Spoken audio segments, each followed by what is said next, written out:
immunity at least for 75% of the total population. But we are working on it as the SOE or state-owned enterprise. Our ministry really supported it because, as you know, the Ministry of the Health currently our boss from the SOE. So we got a very full support from him, and then we will support him as well to give a vaccine to most of the people, especially from the SOE who really work for the public.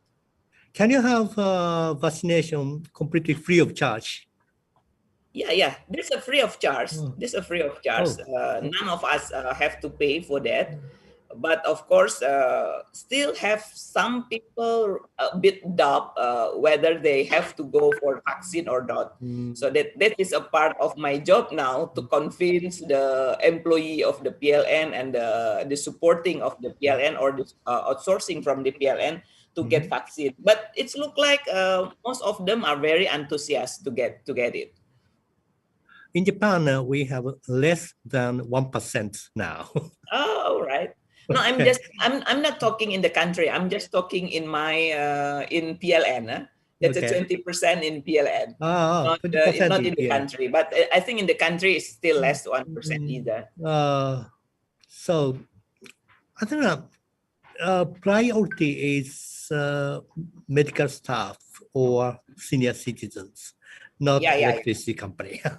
I think that that's just almost for the country. So the senior people will be.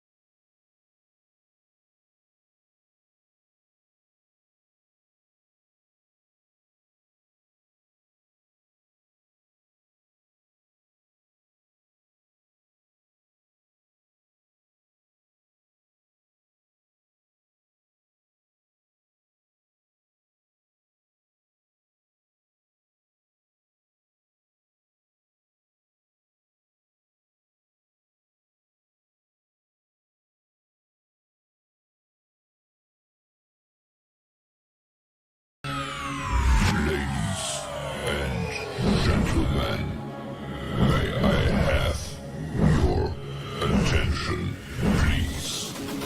The show starts in 10, 9, 8, 7, 6, 5, 4, 3, 2, 1. Go.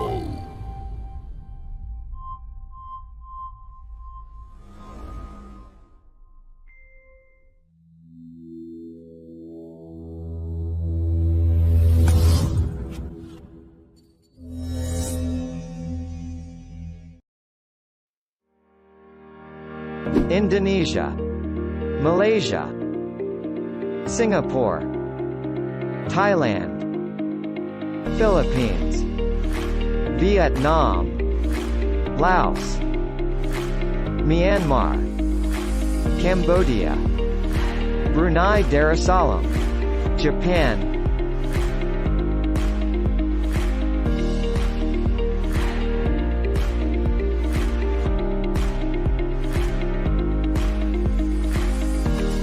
Asia. We are Asians and proud of Asia.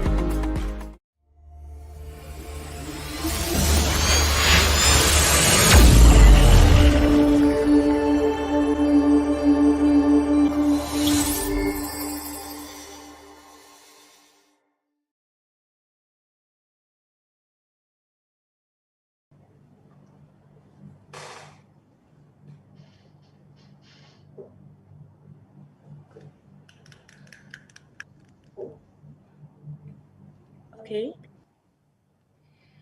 Good morning, ladies and gentlemen. Please allow me to introduce myself. I'm Regan Saragi. You can call me Regan. And I'm Fefi, and it's a huge privilege for us to be part of this event. May we all blessed with great health and good morning, and welcome to the second HAPUA webinar 2021.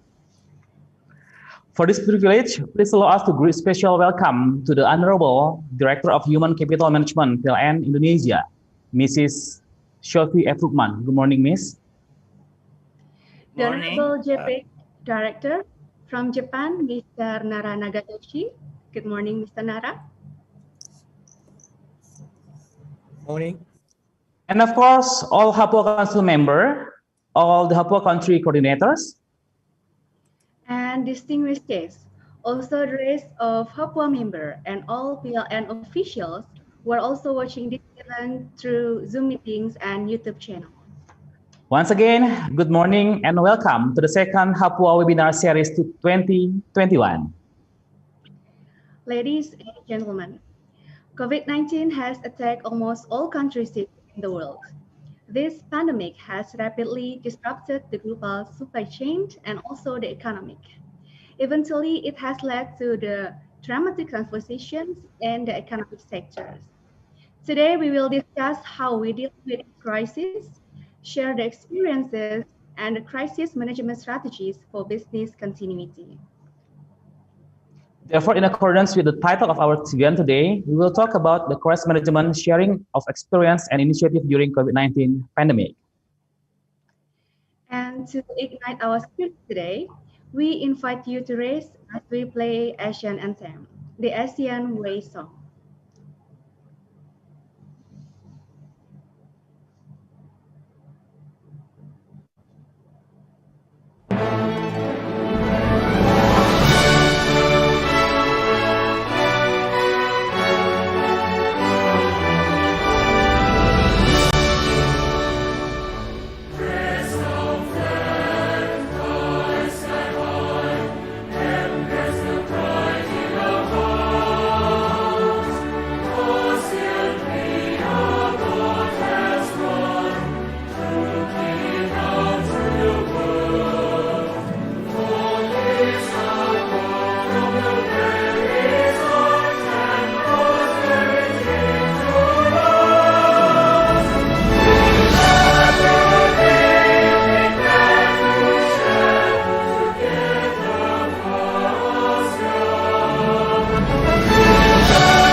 Ladies and gentlemen, for the first agenda today, please welcome the Director of Human Capital Management of PLN Indonesia, Mrs. Shofi F. Rukman, to deliver the welcoming embark.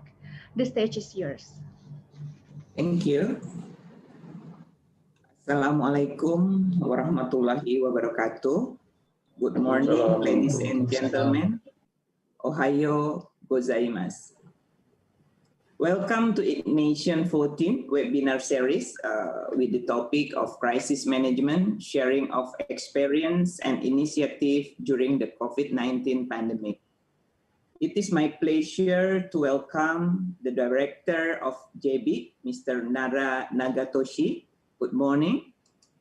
Honorable speakers from SGP of Singapore, NGCP of Philippines, JBIC of Japan, TNB of Malaysia, Meralco of Philippines, IGAT of Thailand, and PLN of Indonesia.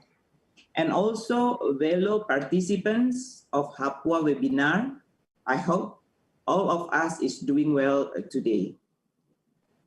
The COVID-19 pandemic has impacted people across the globe at an unprecedented scale. It tested world's global healthcare system and confronted many countries with the suspected and unsuspected vulnerabilities in coping with a large-scale viral infections. Not only were the risks and dangers highly underestimated, but most countries simply struggle to initially impose the discipline required for an effective response. The subsequent lockdowns caused the predictable economic suffering that could and should have been addressed by large-scale national and international public spending. But even that was materialized too late in most cases. The crisis is far from over.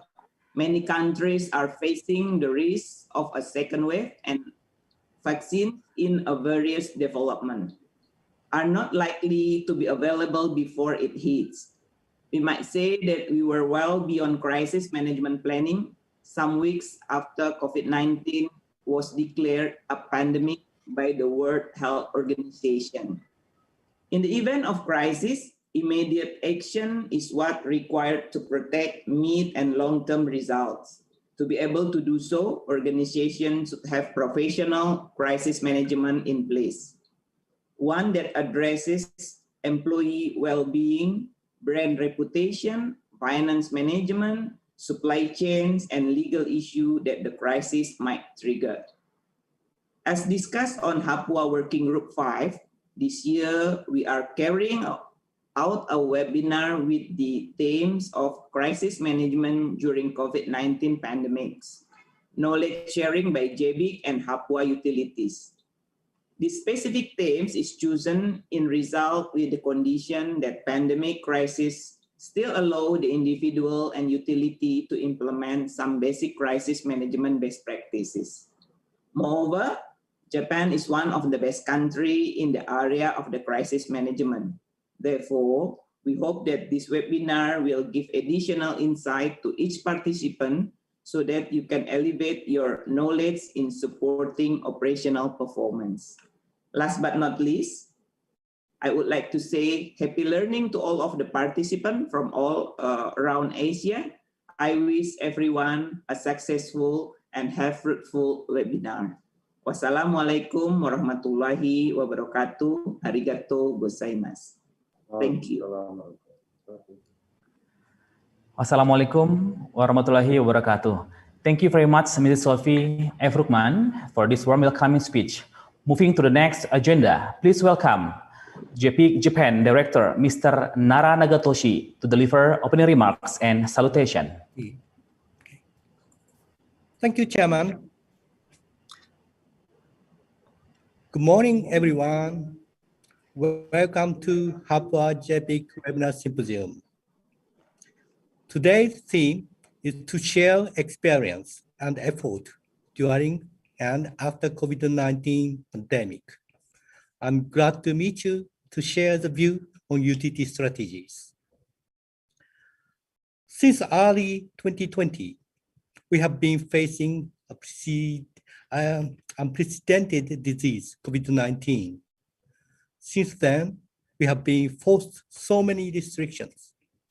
Our life has changed dramatically. This is not only a public health issue, but also economic and social issue. We must join hands to overcome this threat before it leads to global catastrophe. We electric utilities must foresee post-COVID-19 society and make a business strategy in line with new society. In making the new strategy, green recovery and technological transformation will be the key.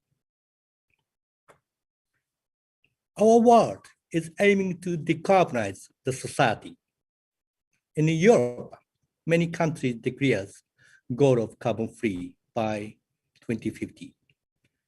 Japanese Prime Minister Suga and US President Biden follow this. Likewise, Asian countries are also pushing a low-carbon society.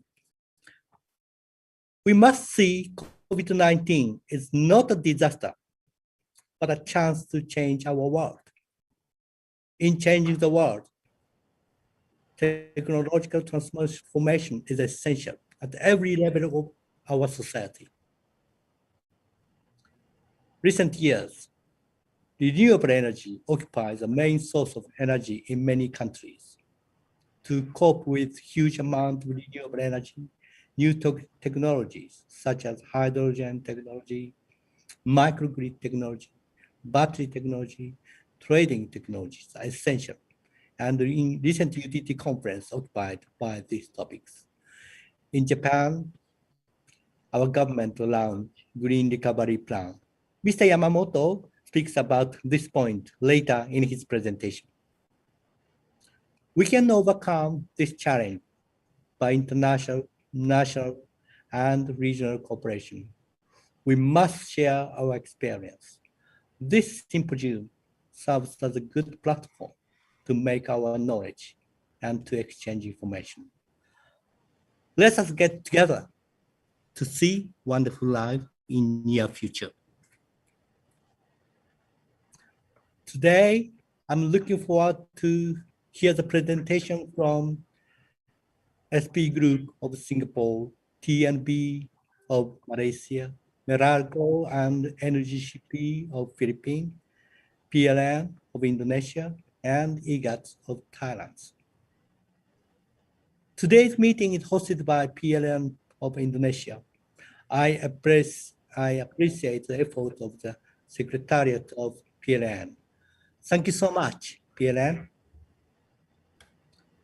Finally, I would like to send a message to our friend in Myanmar, where I visited 2 years ago to participate HAPUA conference. It's a so nice country and people seem very happy. I really hope peaceful day comes soon. Thank you. Well, thank you very much, Mr. Naranagathoshi, for these warm welcoming remarks and salutations. Ladies and gentlemen, may we have your attention, please? We would like to inform you all the rules of this event today.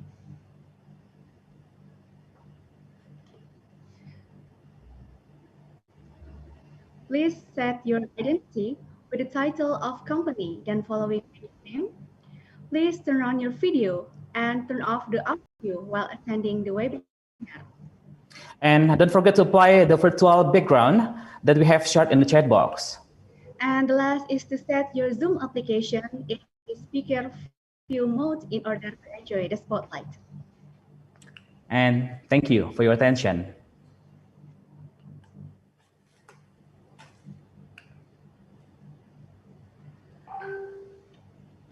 Well, let me inform you all for our agenda today. The first presentation will be the crisis management, sharing of experience or initiatives that will be presented by Mr. Chang Xiu Liang from SPG Singapore and guided by Mr. Muhammad Faisali Hawa as the moderator. And also the second presentation is about situations of power industry in Japan during COVID-19 pandemic. And it will be delivered from JPEG Japan by Mr. Yamamoto Takanori. This session will be guided by Mr. Fajar Satrio Prabowo as the moderator. Well, moving on to the third presentation. This time is about TNB crisis management, pulling through the COVID-19 pandemic. This presentation will be delivered by Ms. Leo Puyong from TNB Malaysia and guided by Mr. Muhammad Faisali Hawa as the moderator. And the next one, we will have the fourth presentation. This time is from PLN Indonesia. Ms. Deti Alviani will talk about the stay safe during pandemic. And this case study at PLN head office, this session will be guided by Meliani Rosalina as the moderator. And at the fifth presentation is about braving the storm, securing the grid, how NGCP protected its restoration team through 3 typhoons amid the COVID-19 pandemic. That will be delivered by Mr. Gabriel Salvador from NGCP Philippines and guided by Mr. Robi Firmansyah as the moderators. Then, at the sixth presentations about crisis management for COVID-19, IGAT experience delivered by Mr. Chatapong Wongwarchate from IGAT Thailand, guided by Mr. Robbie Firmansyah as the moderator. Last but not least, there will be closing remarks from coordinator of webinar. So we hope that all the speakers and participants are joining us till the last agenda. We Okay. mentioned that there will be have the last presentations coming from keeping the lights on in the new normal business continuity amid the COVID-19 pandemic, delivered by Mr. Arun A. Doctolero from Meralco, Philippines, and guided by Fajar Satrio Prabowo as the moderator, before we coming to the closing remarks from the coordinator of webinar. Okay, ladies and gentlemen, before we move to the main agenda today, since COVID-19 pandemic is still spreading all around the world, unfortunately, we couldn't organize this event offline and have to do the webinar virtually. Please allow us to have the documentation by doing the virtual photo session together firstly. Please kindly open your video and of course give your best pose like this or like this. Okay. And then I will count down from 3 to 1. So our committee, please try to take the picture. I will try to count down from 3 to 1. Then we'll capture all of the picture of the committee and of course all the participants for this morning. Okay, let me count down. 3. Good job. 2 and 1. Thank you and have a big applause for every day for this morning. Okay, ladies and gentlemen, before we move to the main agenda, please take a look of this short video of PLN.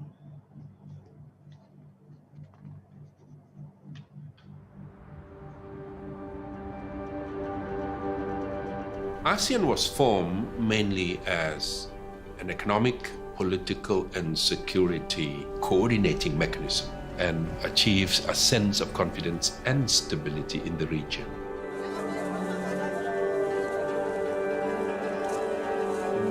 We decided to embark upon economic integration, to be integrated in the global trading and economic system and compete with the rest of the world. The Prime Minister Fukuda came to Southeast Asia and said, let's open up our hearts. Let's talk heart to heart. Let us find a way that would be of mutual benefit between us countries of ASEAN and Japan. Japan has been a very, very loyal partner to ASEAN. Japan has created technological institutions in the region. Its investment into the infrastructure.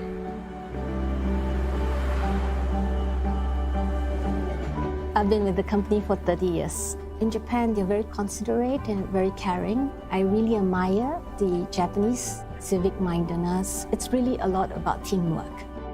I came to study to Japan because I was interested in IT sector, and Japan has contributed to so many development in Indonesia. Buildings, railways. Japan is a major donor for Indonesia. So I've been here in Japan for 8 years. I'm working for Rakuten, the #1 internet company, so I can learn more and leverage this knowledge and experience. And in the future, I like to be the bridging between Myanmar and Japan. It's a healthy, productive, mutually beneficial relationship between Japan and ASEAN.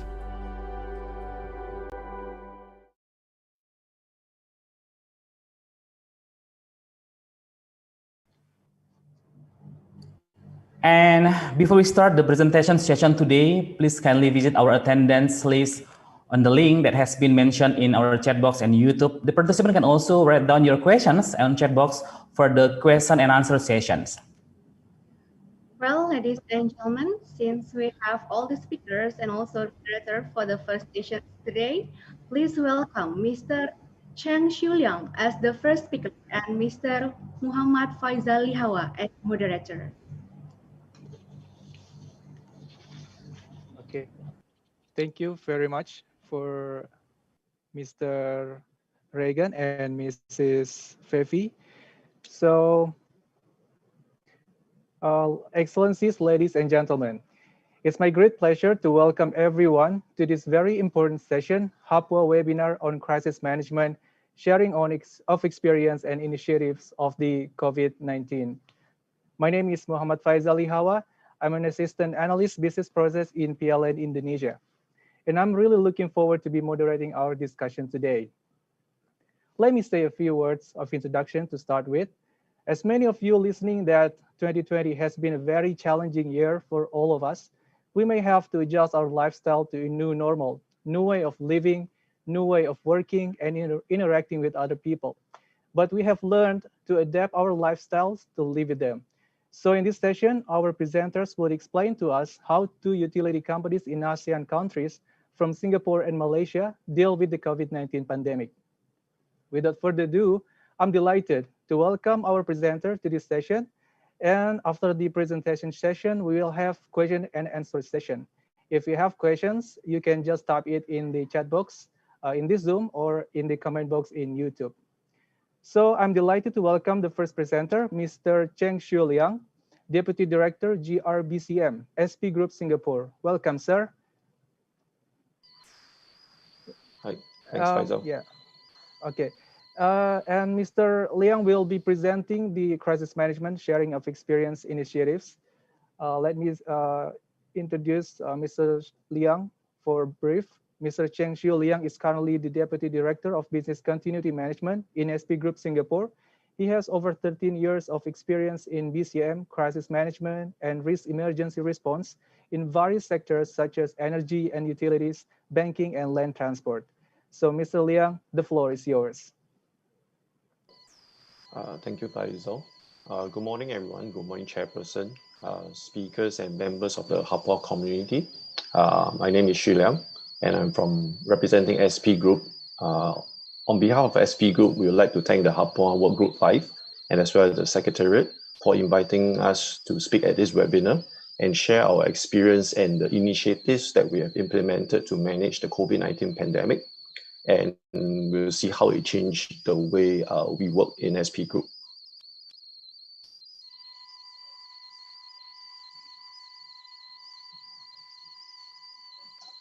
Okay, next I'm going to use a very simple timeline to illustrate the sequence of nationwide events in Singapore pertaining to the COVID-19 pandemic and how SP Group actually responded during the initial period to safeguard our staff and also to ensure business continuity. So the first COVID case in Singapore was actually reported on 23rd of January 2020.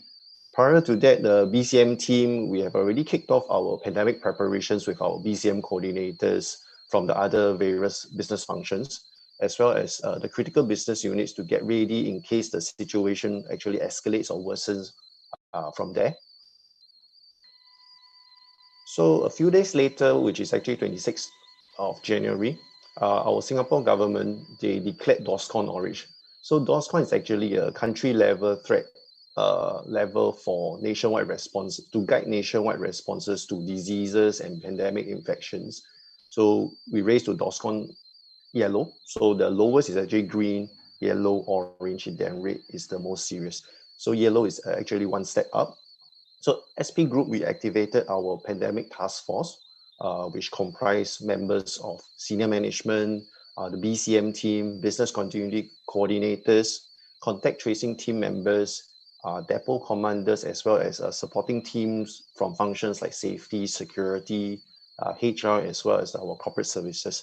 I still remember that this was a Sunday evening, and it was also the second day of the Chinese New Year holidays last year in 2020. Yep. So actually everybody was just working throughout the whole long holiday weekends.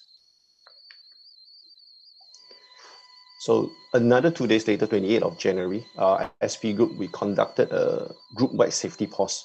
So we came back from our holidays. This was the first day after we came back. So we conducted a group-wide safety pause, during which our group CEO, our chief risk officer, as well as our chief corporate officer, the three of them addressed the whole company via a virtual broadcast to update employees on the situation, which are the areas to pay attention to, and how to safeguard, what are the safeguard measures that SP Group will be implementing from that day onwards. So we implemented our measures, which is equivalent to the nationwide DORSCON orange. Yep. So meaning we are taking a lot more stringent measures than most other companies at that point in time. So for example, during that time, we immediately implemented temperature screening at all our workplaces, our premises. We implemented team segregation, split team operations. We started issuing masks to staff who are working in very critical functions like control rooms, as well as data centers. We also deferred mass gathering events, and we started keeping records of meetings and also people coming in and going out of the workplaces to help in having records for contact tracing. So on 7th February, the Singapore government raised the DORSCON alert to orange as well. So that's when the other companies start to also implement measures similar to SP Group. So from February to April, there were a lot of things happening during that time. We got more and more confirmed cases, and I think everybody, including Singapore, we were learning how to adapt to the pandemic, learning new ways to protect our staff, safeguard our staff's welfare and health, as well as to implement measures for business continuity. So there were also subsequent guidances from the government. But since we have already implemented internal measures that were very stringent initially, we were very quickly able to adapt and fine-tune our measures to meet the requirements in between that time. So however, in late March, our Prime Minister, he announced that Singapore will be implementing a 1-month period of circuit breaker. So whereby only essential services can continue operations, and the limited number of employees can be deployed at workplaces. So essentially, this is our Singapore version of our lockdown. So non-essential employees will have to work from home. Singaporeans, the public at large, they can only leave their homes for essential needs. That is to go to work, see a doctor, buy food, etc., and go for grocery shopping. We won't be able to eat out. We can only go out, buy, and bring it back home. Yeah, or we can call for delivery services. So circuit breaker, as mentioned earlier, our version of a nationwide lockdown, we commenced officially on 7th April 2020. And around that period of time, on 14 April, wearing of masks was made mandatory in Singapore.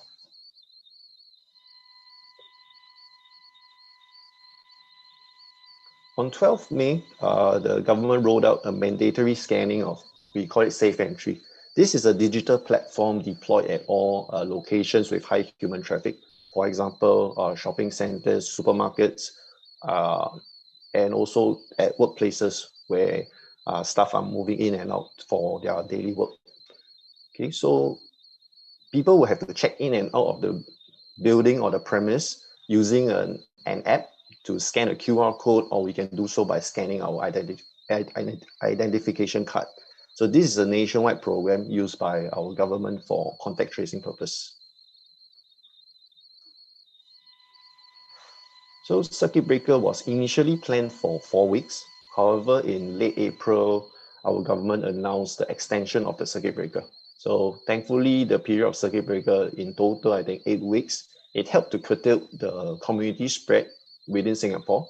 And we were able to successfully exit from circuit breaker on 2nd June to move into our, what we call the phase 1 reopening of our economy. Yeah. However, before companies are allowed to resume operations, we are required to implement a set of safe management measures guided by the government. So for SP Group, since circuit breaker, we are essential firm providing essential services. We had been consistently implementing our preparedness measures during the circuit breaker, and we managed to also quickly transition to meet some of the safe management measures requirements. So in the later slide, I will share more on some of the safe management measures that we implemented or we are required to implement.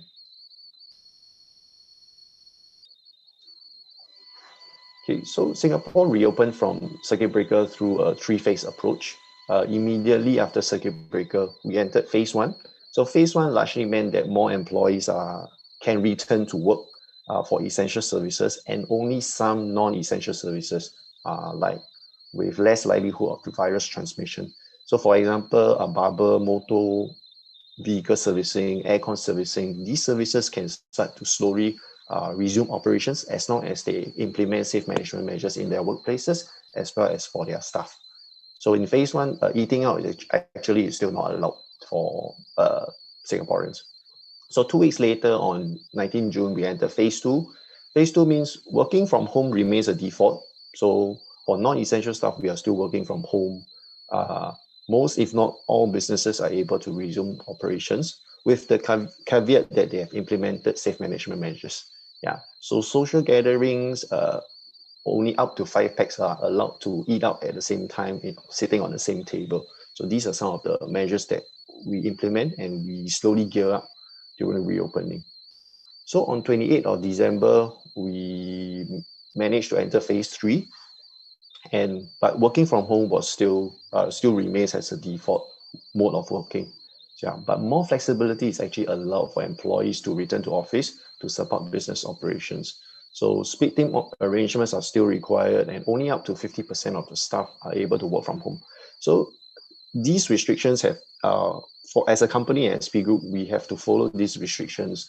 We have to work with business coordinators. We have to work with business heads to actually help them to meet the guidelines so they can decide on different methods or different arrangements to schedule their staff to be deployed back in workplaces and back in office while meeting all the government regulations and government requirements. Yeah, so the government has also cautioned that Singapore will remain in phase three for an extended period of time, and the corresponding measures will be calibrated based on the risk-based approach. So phase three started in December 2020, but on and off over time, measures are still constantly changing, but we are technically still in phase three. We are still in DORSCON orange level.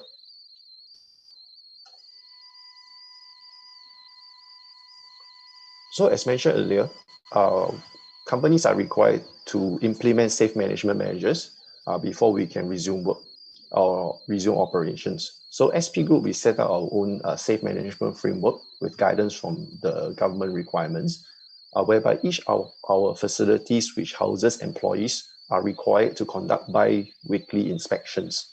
Yeah, so these facilities, we call them depots, and their depot commanders are appointed as safe management officers and supported by, some of them are supported by union members. So we rope in the help of our union to help with the inspection, to help with explaining why we need to do this to the employees, to get their buy-in and to get their support as well. So some examples of safe management measures are working from home, team segregation to enhance our business continuity capabilities. So at workplaces, our employees are also required to continue to wear masks and to keep safe distancing of at least 1 meter to minimize any virus transmission. Yeah. So even in meeting rooms, our teammates sitting in the same meeting room, we need to be safe distance of at least 1 meter. So it actually changes quite a bit of how we work, because a meeting room that used to be able to sit 20%, now we can probably only sit 8 to 10% after we implement the safe distancing measures. Yeah, so this has definitely changed the way we work and how we used to meet in person most of the time, but COVID made us meet virtually. So now that we can go back to office, but there's still some hybrid version of meetings that we will need to carry out or make arrangements for. Yeah. So we also have to step up cleaning at workplaces, especially at common touch points like the lift lobbies, pantries, toilets, meeting rooms, on door handles as well as buttons. So these are high touch point areas, and we'll step up cleaning of workplaces, especially for these areas. Yeah. So every personnel, regardless of employee or visitors, we are required to screen for fever and flu-like symptoms. We are also required to declare our health status, quarantine status, or any travel history. So if we are unable to meet the requirements, we will be denied entry into workplaces. Yep. We also implemented procedures to manage unwell cases in office at workplaces, or if staff they are suspected or confirmed COVID cases at workplaces, these procedures are implemented to ensure that employees are contained, and it also helps to, they're isolated quickly, sent for medical attention quickly, and as well as to quickly expedite contact tracing if required. So it also allows the team to conduct disinfection of affected areas quickly. That's if necessary, yeah. So if there's a confirmed case, then we will disinfect the areas, not the whole building, not the whole floor, but probably just the affected areas if necessary. Lastly, we follow the government's travel restrictions. So we strengthen our overseas business and or personal travel. So staff are required to justify the reasons, and senior management approval is required for all overseas travels, be it business or personal. Next, I will share on some of the learnings we have identified and observed actually since December 2019 until today. So when the situation first broke in China, when it started worsening,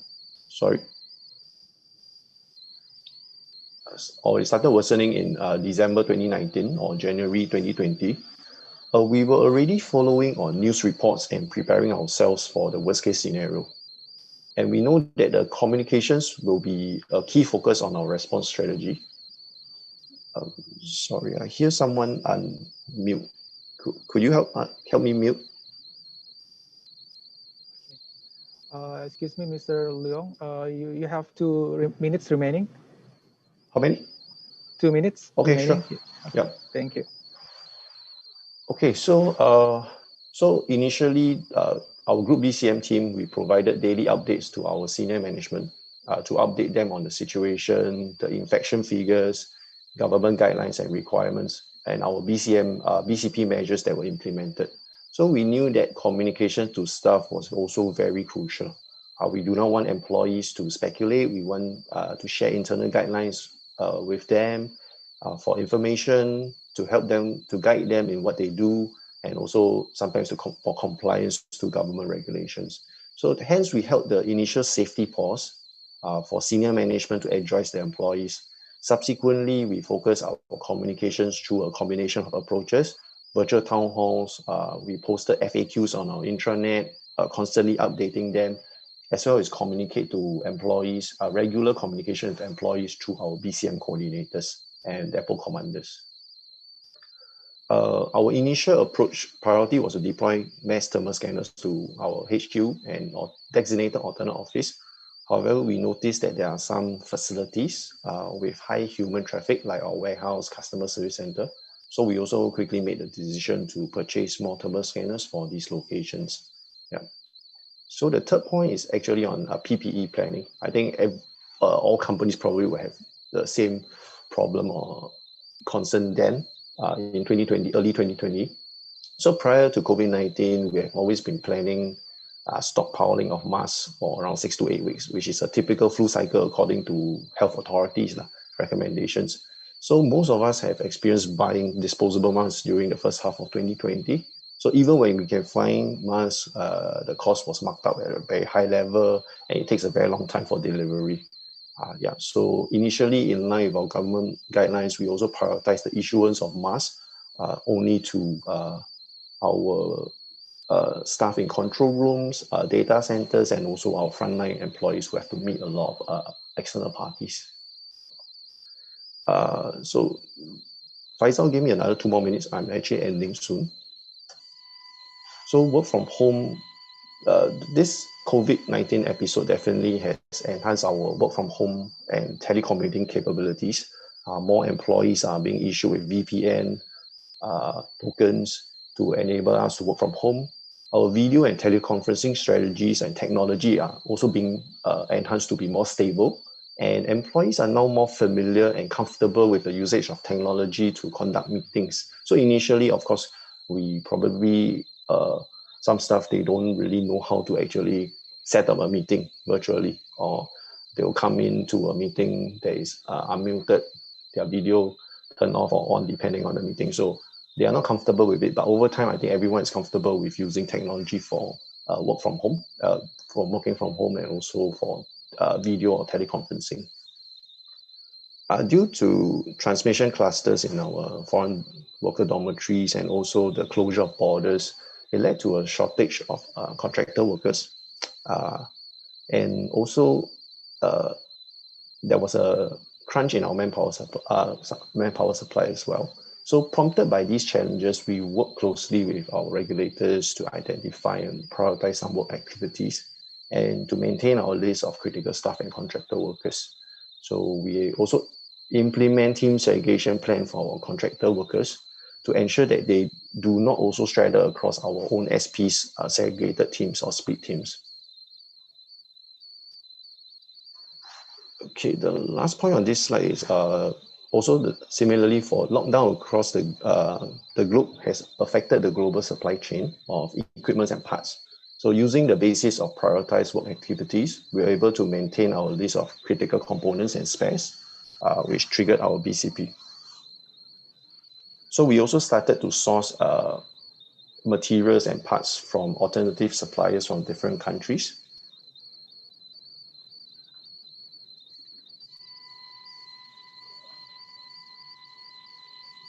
So another challenge we observed was the increased need to put up visual markers to remind employees and visitors to adhere to safe management measures or safe distancing measures. So during the initial period, we even had issues finding tapes and stickers. We also unsure how to properly display the visual markers and where to display these markers.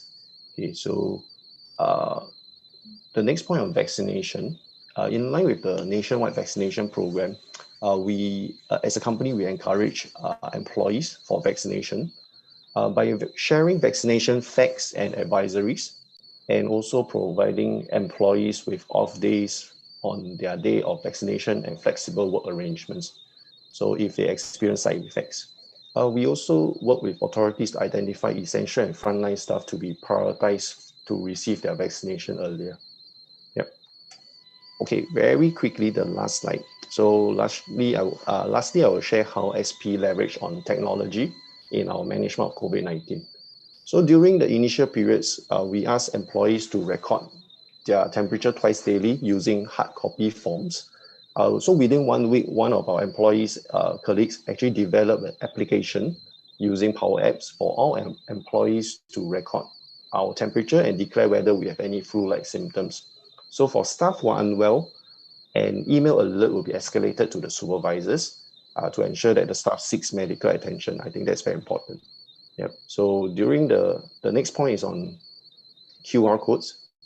During the initial months, we also use technology to generate our own QR codes for all our facilities to capture visitor information and for them to declare their health status, quarantine status, and travel status. So these are all for contact tracing purpose only.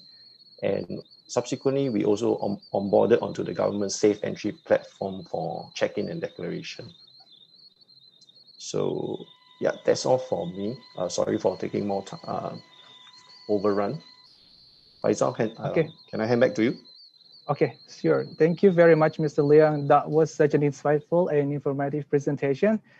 So from your presentation, I can take several summary that Singapore is actually has undergone several phases in regard to the COVID-19 cases. And in this case, SP Group has done such a responsive and actions and mitigation to reduce the spread of the COVID-19. And also that SP Group has also conducted the baseline safe management measures, such as doing work from home and wear masks and also leveraging the technology. So thank you very much, Mr. Liang. And then we move to the next. Thank you so much. So if you guys have any questions, so feel free to type your question in the chat box, or if you are watching through YouTube, you can just comment there. And then moving to the next presenter, which will be moderated by Mr. Fajar. Over to you, Mr. Fajar. Okay, Mr. Faisal, thank you. I will take your stage for a while. Good morning, ladies and gentlemen. Thank you for joining this amazing agenda, and I hope we are all in the good condition, stay healthy, and always happy. My name is Fajar Satrio Prabowo, and you can call me Fajar from PLN Indonesia. It's an honor to welcome you here. Today, I'm going to be the moderator of two sessions. The first one is from Japan Electric Power Information Center, or JEPIC, and the second one is Meralco from Philippines. So, ladies and gentlemen, for the second speaker, we have Mr. Yamamoto from JEPIC. Mr. Yamamoto has experience in the area of maintenance of transmission equipment for 4 years, and he has led for this position for 2 years. And today, Mr. Yamamoto will present to us about the situation of power industry in Japan during COVID-19 pandemic. Ladies and gentlemen, please join me in welcoming Mr. Yamamoto Takanori from JEPIC. Good morning, Mr. Yamamoto. Good morning, everyone. Okay, nice to see you today, and I hope you're doing well. Okay, ladies and gentlemen, before we get started, I would like to remind you, if you have any questions about the presentation of Mr. Yamamoto, do not hesitate to write it down to Zoom group chat or YouTube comment. So without further ado, Mr. Yamamoto, the spotlight is yours.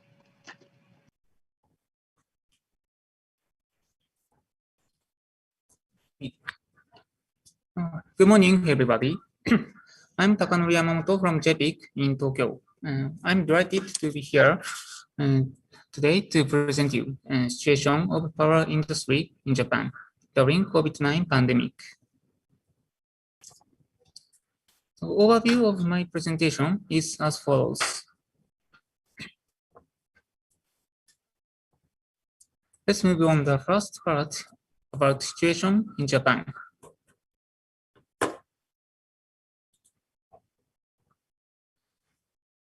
This graph shows COVID-19 daily positive cases in Japan.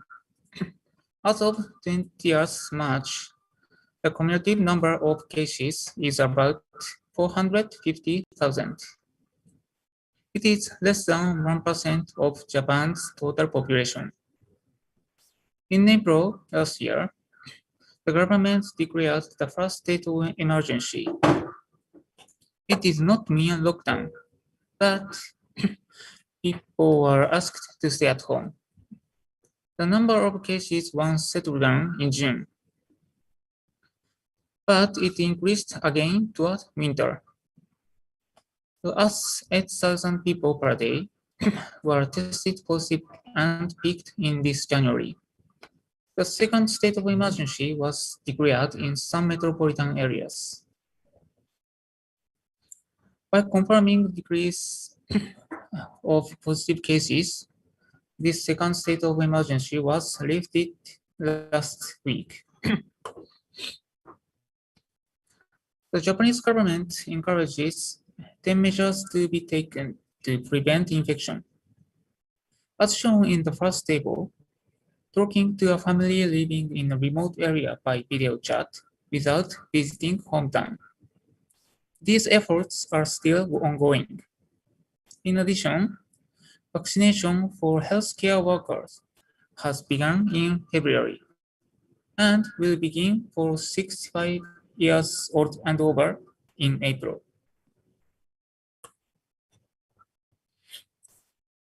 The table in the middle shows declining of the movement of people before and after the state of emergency in Japan. You can see it has declined in these big cities, reduced to about half. However, decline in the second period was smaller than that of the first period.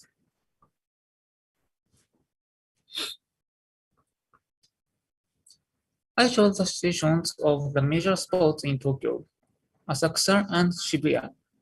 Have you ever been there? The number of people has decreased significantly. As you can see, the number of commuters has also decreased significantly. Here is the situation of Shinagawa Station which is one of the biggest terminal stations in Tokyo. Many companies introduce telework, which means work from home.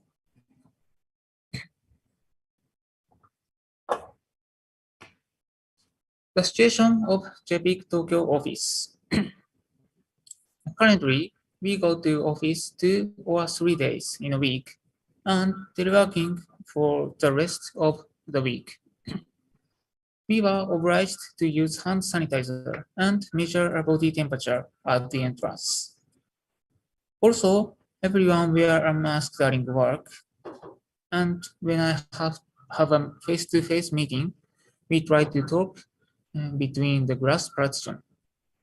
Besides, overseas business trip is prohibited, and domestic business trip is also refrained. Therefore, we are currently promoting web meetings and holding webinar several times a month. So, next part, I'm going to talk about economic impact. During COVID-19 pandemic, the performance of the tourism and food service industries deteriorated. The upper graph shows that the number of passengers on the plane and the guests in accommodations have decreased significantly in April to May 2020. On the other hand, the performance of the video game industry has grown because time for stay-at-home increased. As shown in the graph, sales of Nintendo, a Japanese game company, have doubled compared to the average year. In particular, the Animal Crossing and Nintendo video game sales have increased greatly.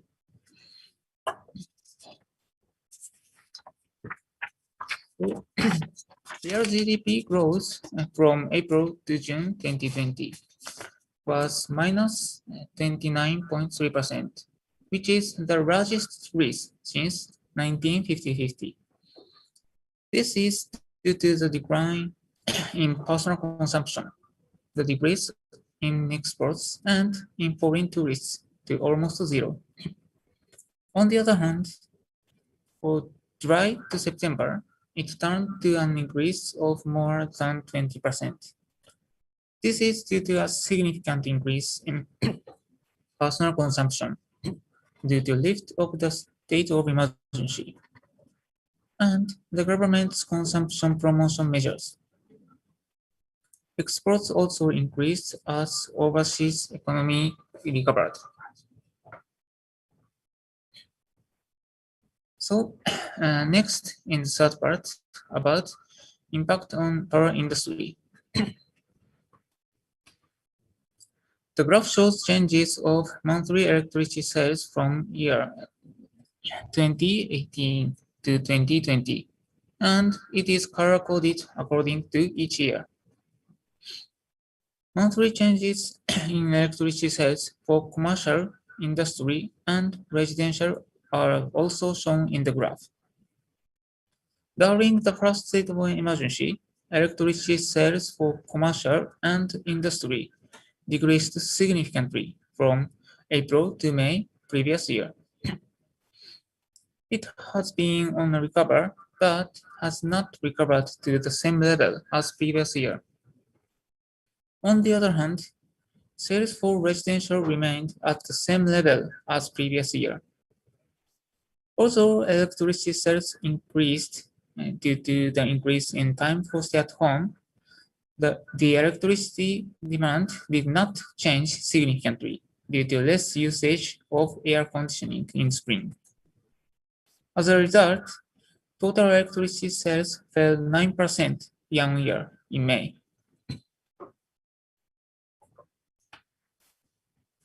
And electricity sales of major power companies, Tokyo, Chubu, and Kansai, decreased from the previous year. As a result, an ordinary profit fell down sharply. One of the reasons was the outflow of customers due to retailer liberalization, but the main reason of decrease was the COVID-19. So I will explain the first part about what power companies did during COVID-19. Almost all power companies established temporary countermeasure department for COVID-19. They have introduced telework, make all employees wear masks, and gather their information. However, not so significant measures have been taken in Japanese power companies. Power plant and control center operators work in 3 shifts, and fuel generation was procured as usual. One of the measures taken by Japanese power companies is extension of the payment deadline. There is no exemption or reduction of electricity tariff. As shown in the table, an extension of up to 5 months is allowed. The measures are applied to all power companies. Here, I show you a new business case regarding COVID-19. The first one is about Kansai Transmission Distribution Company. Kansai conducted a demonstration to install a delivery box using electricity poles for new business. This is a shared delivery box, and citizens can use at any time, installed on an electricity pole in a residential area. This advantage is people can receive parcel contactless. The second is about Kyushu Power Company. Kyushu has started the demonstration of multi-purpose AI camera service with a local venture company. This service is to analyze images taken by one camera with AI and provides multiple service. It detects congestion and determines whether people wear a mask or not, and provides the data to local governments. Kyushu explains the knowledge gained from the demonstration will be used to create new business. In addition, I show other topics. Tokyo Power Company supports troubleshooting in electric power and gas appliance. As the time for stay-at-home has increased, awareness of preparing for troubles in daily life has increased.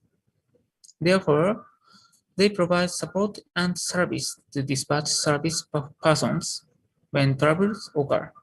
In addition, it provides a service to allow customers to know conditions of family members in remote area by detecting electricity consumption.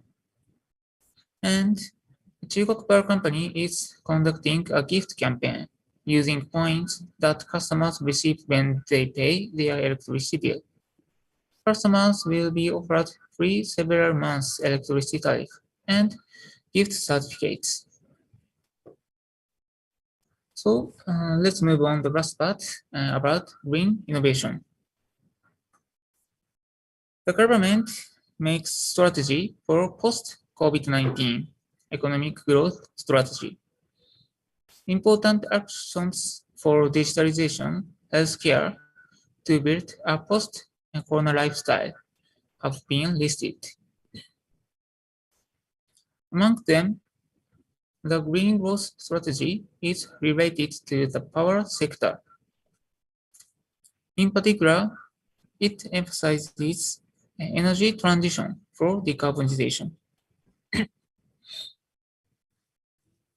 So Prime Minister Suga declares Japan is aiming 2050 carbon neutral in his statement of belief in October 2020. Previously, Japan had set a GHG emission reduction target of 80% by 2050. He says global warming countermeasures will lead to economic growth. Decarbonization of the electric power sector is essential to achieve the target. About 40% of Japan's CO2 emission comes from power sector, Therefore, the government has set a target for renewable energy to be accounted for 50 to 60% of the generated power by 2050. In addition, total amount of nuclear power, thermal power, and CCUS will be 30 to 40%. Hydrogen and ammonia will be 10%. The government promotes electrification in all sectors. CO2 emissions from fossil fuel are offset by plantation. Finally, Japan will promote an increased utilization of hydrogen and methanation. So dashed line boxes don't emit CO2. As a result, it will achieve net zero. Personally, I think it will need considerable effort to achieve this goal because thermal power is currently accounted for 60% and more of the total power generation in Japan. In addition, the government will promote the electrification of energy, such as EVs.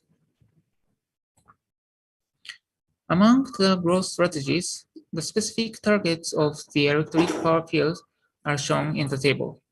For example, offshore wind introduce 10 gigawatts by 2030 and 30 to 40 gigawatts by 2040.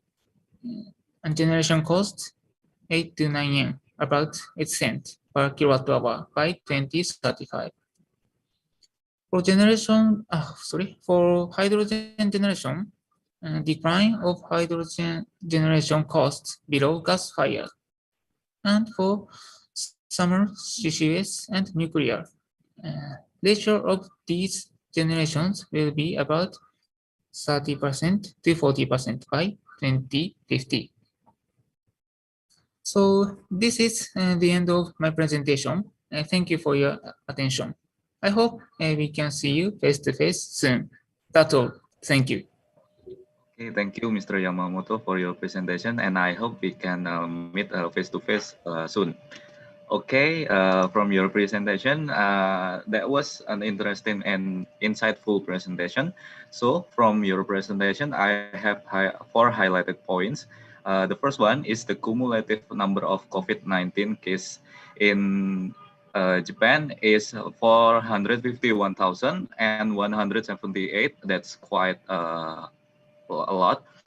And then and the second one is quite interesting and kind-hearted because the electricity payment in Japan, the deadline is extended to 5 months, even though the commercial and industrial electricity consumption decreased by more than 13% in May 2020 compared to the previous years. And then the third, the power companies in Japan developing some new business in COVID-19 pandemic. There are delivery box on electricity pole, multi-purpose AI camera, and support travel in housing equipment, including electricity and gas. So this is a good invention for a new business post-COVID. And then the last is the green growth strategy toward 2050 carbon neutral decarbonization as growth strategy for post-COVID-19.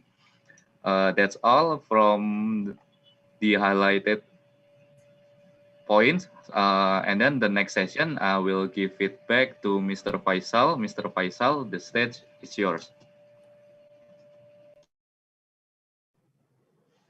Well, thank you, Mr. Fajar. Now, ladies and gentlemen, we are entering the last presentation in this first session. And our last presenter comes from TNB Malaysia, Ms. Leo Puyong, which will be presenting TNB Crisis Management, pulling through the COVID-19 pandemic. Mrs. Leo Puyong is the head of risk of Tenaga Nasional Berhad. She started her career in TNB as an engineer in transmission division. She served in group internal audit for 6 years and is an IIA certified internal auditor.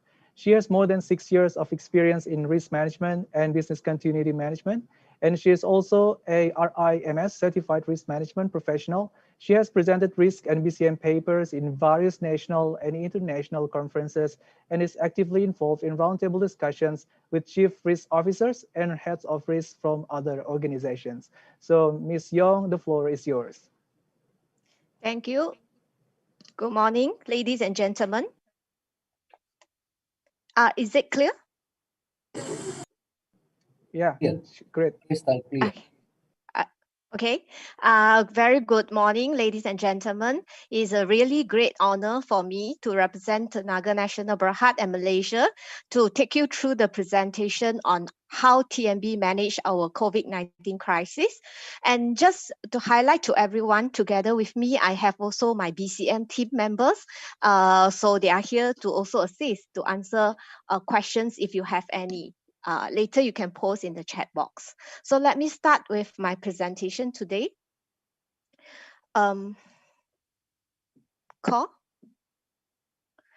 Okay, basically there are three stages on of my presentations. I divide into three stages on how we manage the COVID-19 pandemic.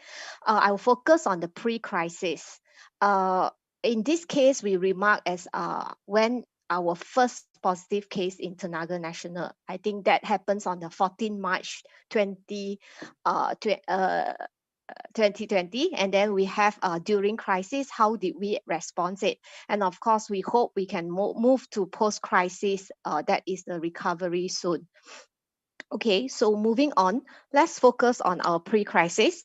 There are several initiatives that we have done. First, our BCP enhancement, especially for critical operations. Existingly, we have quite a robust BCM procedures in place already. But when we see COVID-19 is coming, we realize that the enhancement is very crucial, especially for critical operations. So we even had a desktop drill for COVID-19 prior to the first case of COVID-19 in Tenaga Nasional. So really the desktop drill helped us a lot to identify what else are the gaps that we need to fill in the gaps and also enhance the process. So that was done in 31st January 2020. Next, I'll talk a little bit on split teams arrangement for our critical operations. I think all of us are in power utility business. We know how important our critical operations personnel, for example, people in our control rooms, our data centers. So we need to ensure that our split team operation staffs are in completely isolated team. So in that case, we even requested them not to have lunch together. If you are in split team operations, you are not supposed to attend the physical meeting together, not supposed to meet after working hours. So that is how serious we were when we organized split team operations for our critical operations. Next, for work from home arrangement. So prior to the first COVID-19 cases, we have foreseen that work from home arrangement is needed. So what we have done is for non-essential staff identified to work from home, we actually prepared the measurable outcomes. KPIs are clearly identified, how to measure productivities, and even the connectivities, WebEx teleconferencing facilities. So distribution of desktop to some of our clerical staff. So those are the preparation works that we have done for work from home arrangement. So moving to the next one, and of course, this is, I think, majority of us practice, all of us practice this, access control to TNB premises. So we have started, of course, the temperature scanning prior to entering our TNB premises, and also stricter controls to meetings and also third parties from overseas. So we were quite strict in that sense. Really essential meetings, then we will have a lot of control in place. Otherwise, we will advise them to have to do the meeting online. And also staff or visitor who visited any high-risk country for the last 14 days, we strictly deny them to entry from our critical power stations as well as sites. So next, of course, sanitization and disinfections arrangement. We foresee that the COVID positive cases might happen anytime in TMB. So what we have done is we already pre-engage contractors for disinfection works. So the approved contractors is already pre-approved. In the event that we have any positive cases, we can immediately get them to carry out the disinfections activities, so that to cut down the time, the durations required for disinfections, and we can resume the operations soon as possible. And also, not forgetting supply of COVID-19 PPE. I think our members from Singapore have shared that how difficult and the price of getting the mask as well as sanitizer for frontliners. So thank goodness I think our procurement department has done a lot of preparatory work and engagements. So we managed to have some required supplies, especially for our frontliners. Next, we also have our supply chain for critical operations. For example, I think all of you know that in Tenaga, we do have about 50% of our power stations requires coal supply. So we were also worried that how about our coal? We need that for generations of electricity. So that was prepared as well. And also critical spares are available. We ensure that critical spares are available. And also, of course, communications is something that's very important. Just for the information of everyone, when we do this preparatory work, there are two main objectives in our mind. First is to always keep the lights on. So that is our purpose and objective. Regardless of what situations, as a responsible utility company, we need to be mindful to ensure that the lights is on for the rakyat and for the people of Malaysia. The second objective and purpose that we have is to safeguard our employees at all times. So the safety is also our priority. That's why communications, continuous communications on COVID-19 situations in Malaysia and even in Tenaga is very important to ensure that our staff are always at comfort and also know what is going on to the company. So that is something that we emphasize a lot. Okay, moving on to the next one. Of course, when we do have the first crisis, first COVID-19 case in Tenaga, yeah, remember it was a Saturday night. Yes, then it was, of course, even though we have prepared, but it's still, we have to activate our category 2 crisis. And that time it was a decision that the crisis commander will be our HR heads. And of course, not forgetting, if you can see, there are many, many departments involved in this BCM, in this crisis management team. So we believe that people on the grounds are our ambassador for crisis management. They are the one closer to our people on the ground. Hence, the team is formulated from all divisions. And in Tenaga, we have representatives from all divisions to work hard to pull through this COVID-19 crisis. Yeah, of course, upon activations, we do have daily meetings. The most important thing is escalations of key informations to our top management for strategic decision, and as well as cascading. This team will cascade strategic decisions to all Tenaga, 36,000 of Tenaga staff. And moving on, the next one. Yeah, so just to share a little bit on our TMB COVID-19 positive cases. As at today, we have about 400 positive cases in total, and good thing is they are all recovered or in the stage of recovering. So whenever we have each positive cases, these are the typical steps that we will do. Immediately, we will disinfect our Tenaga premises if that staff has been to the premises, vehicles, or even common areas, and also identifications of the close contacts. with the details and our daily monitoring and calls to the affected staff. I think this is very important. I think our affected staff, the emotions and the will be really greatly affected, the fear and also emotions. Hence, you can see that we even have the counseling sessions with them and ensure that to give them comfort and help them through the period. And also, we do have daily monitoring of test result of close contacts, as well as on top of the required quarantine period, we have an additional 14 days home quarantine for affected staff cleared of COVID-19. So they will be required to work from home in that case. So that is how we manage each positive cases. Of course, we will ensure continuity of critical operations. Like I say, our main objective is always keep the light on. So all the extra initiative that we take to ensure that no material disruptions to electricity supply, and also keep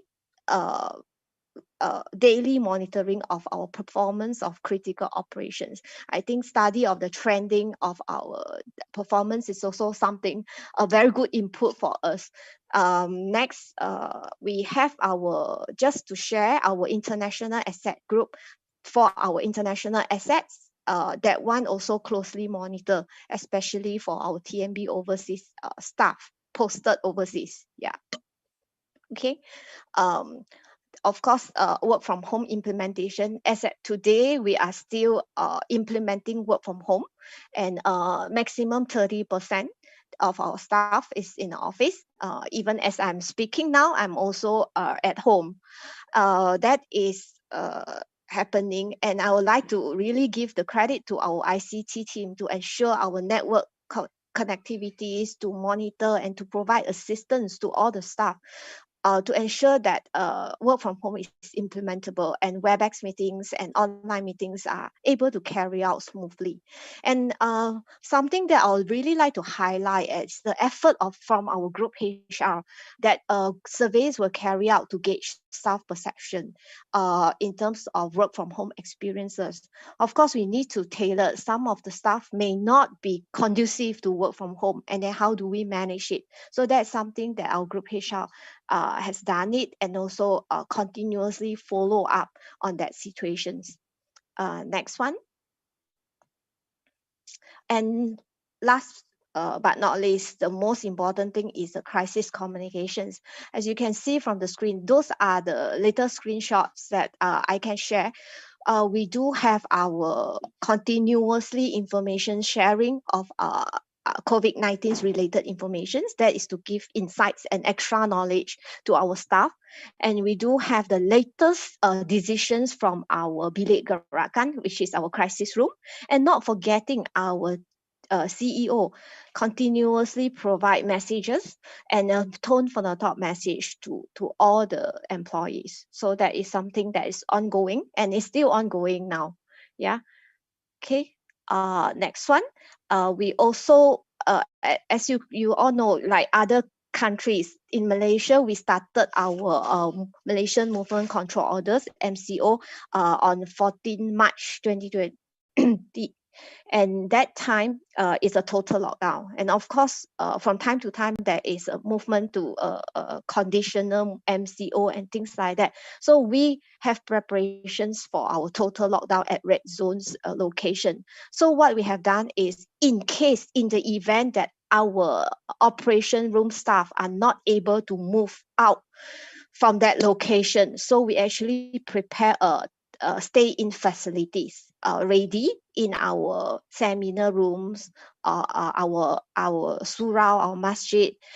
So that is what even food were ready for them. So that is what we have prepared and adjust from time to time. And last, not forgetting our corporate social responsibilities. I think this one is an effort working together with Government Malaysia. How do we help the frontliners, and how do we help the people of Malaysia to go through this difficult time? So there were donations and especially to our health departments, and also there were discounts of given to the rakyat, to the Malaysian citizens on the electricity bills. Yeah. Next one, we hope we can move to post-crisis or recovery stage soon. For your information, our crisis room for COVID-19 is still active now, so we have not closed it.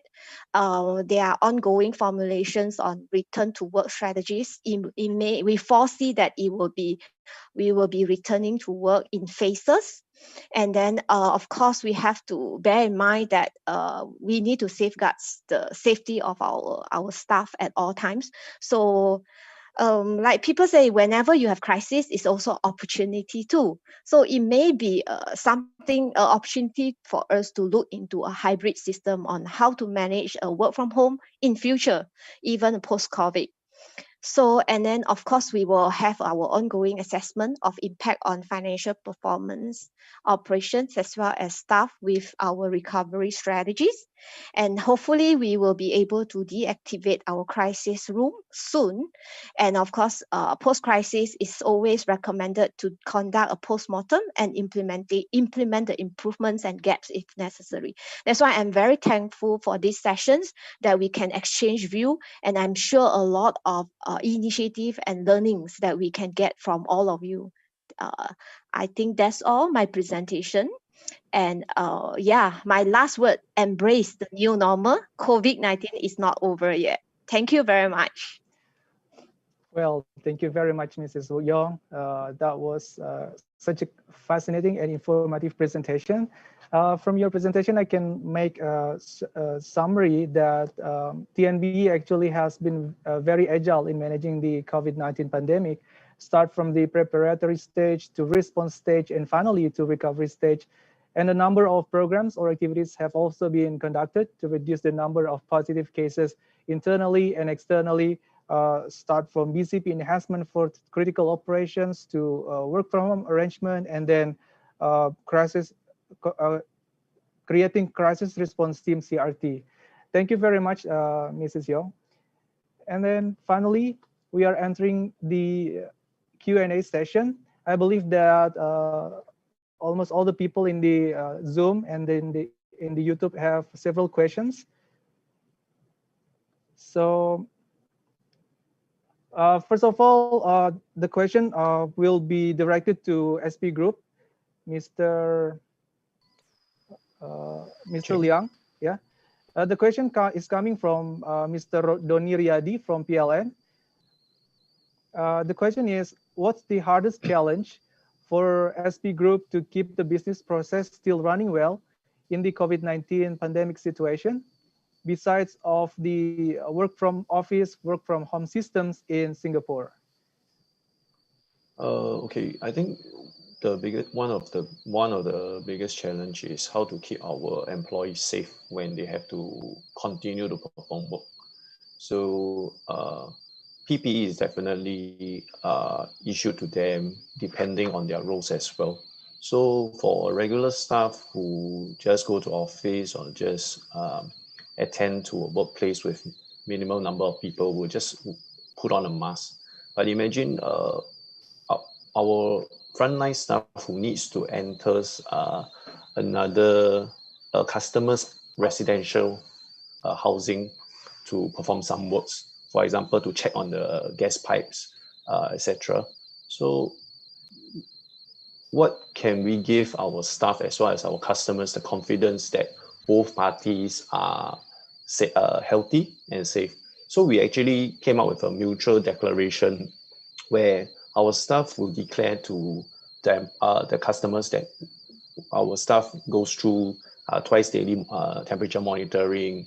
We are quarantine free and don't have any recent travel history. And as well, we will ask the customers to do the same declaration. Yeah, so I think that gives our employees as well as our customers the confidence, or at least increases the confidence that both parties are safe. We can enter their house. So when at the height of the case, COVID cases in Singapore, when there are a lot of people under quarantine, so for non-emergency cases, we will request the customer to actually reschedule or defer non-emergency cases. Yeah, but for emergency cases or urgent cases, for example, suspect of a gas pipe leak, right? Our staff will go into the house in full PPE, meaning there's a coverall, N95 mask, gloves, as well as shoe covers. So I think the challenge is safety for employees as our customers, and to make sure that everybody is protected. Yeah. I hope that answers Donnie's question. Yeah. Okay, thank you very much, Mr. Liang.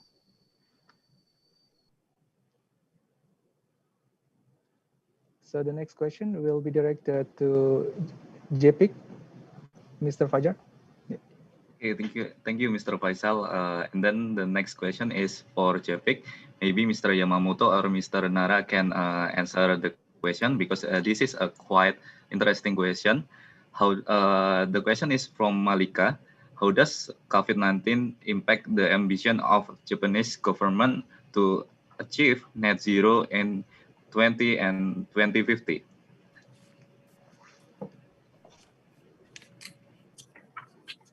Okay, thank you for asking. So COVID-19 doesn't have major impact.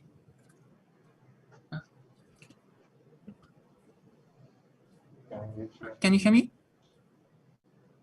Yes. Yes, Mr. Sure. Yamamoto, please thank go you. ahead.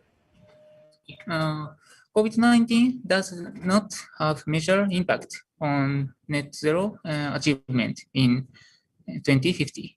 So because infection rate in Japan is less 1% of Japan's population. But economic growth has been negative by COVID-19 pandemic.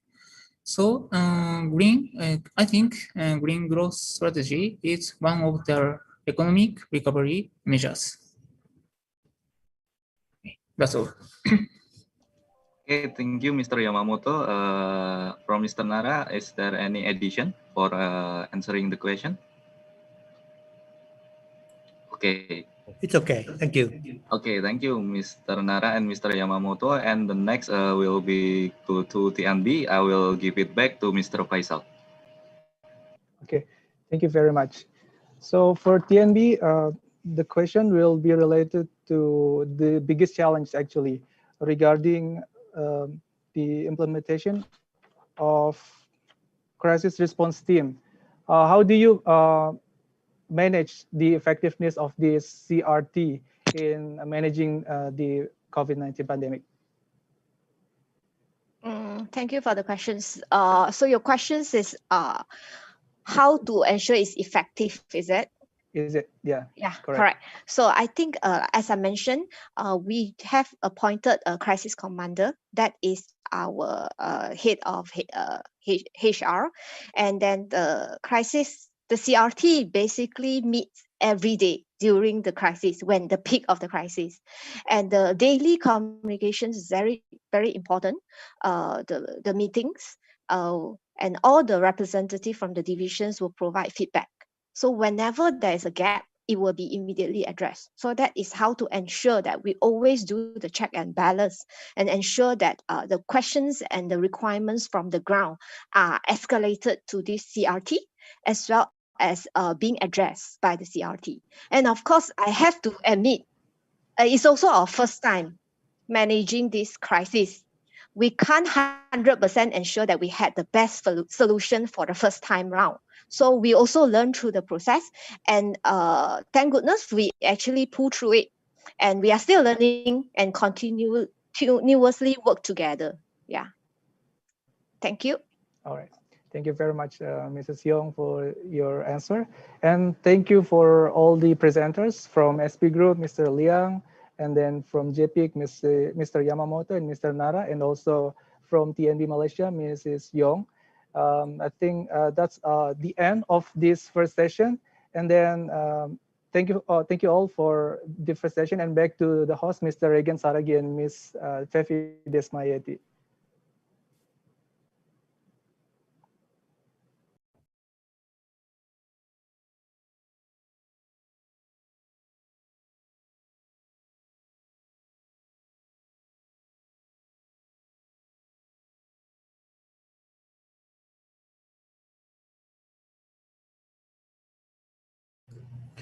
Well, thank you very much for all the speakers for the first sessions. And next, we invite for the second speaker.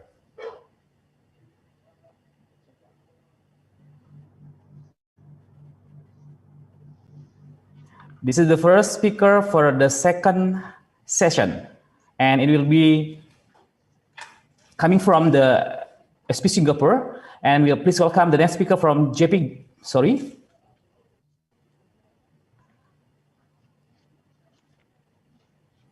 And the next speaker is coming from the PLN Indonesia, Mrs. Deti Alfiani, and will be guided by Mrs. Meliani Rosalina as the moderator. Time and spotlight is yours. Okay. Okay, thank you, Mr. Reagan. Good morning, ladies and gentlemen. My name is Meliani Rosalina, Priority Account Executive of PLN Indonesia. It's a precious chance for me to be your moderator in this special occasion, HAPUA webinar series, Crisis Management, Sharing of Experience and Initiative during the COVID-19 pandemic. Ladies and gentlemen, 2020 has been a very tough year for all of us. We already entered the next episode of COVID-19 called New Normal, the way of living that forced everyone to strictly follow the health protocols such as wearing masks, washing hands, avoiding crowds, and keeping distance. So in this session, our speakers will explain to us how does PLN deal with the COVID-19 pandemic. Before the presentation start, we have the same rules like the previous session, and speakers will be invited to present the materials, and there will be a question and answer session. So please write down your question in the chat box.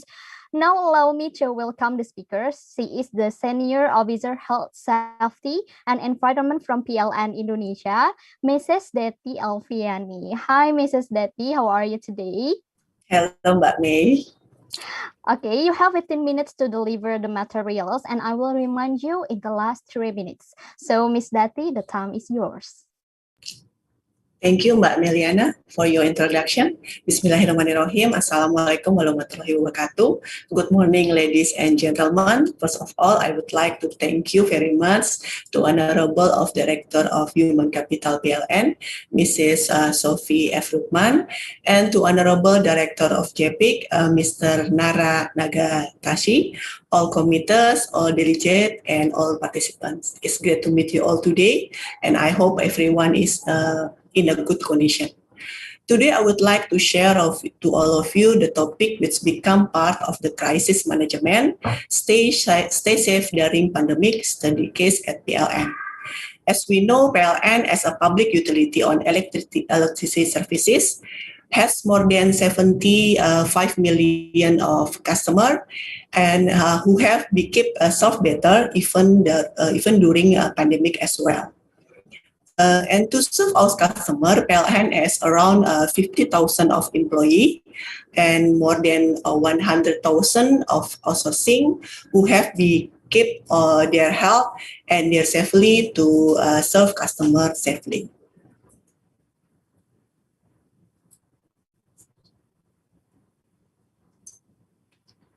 Ladies and gentlemen, let's start our sharing to make understanding on scenario of COVID-19.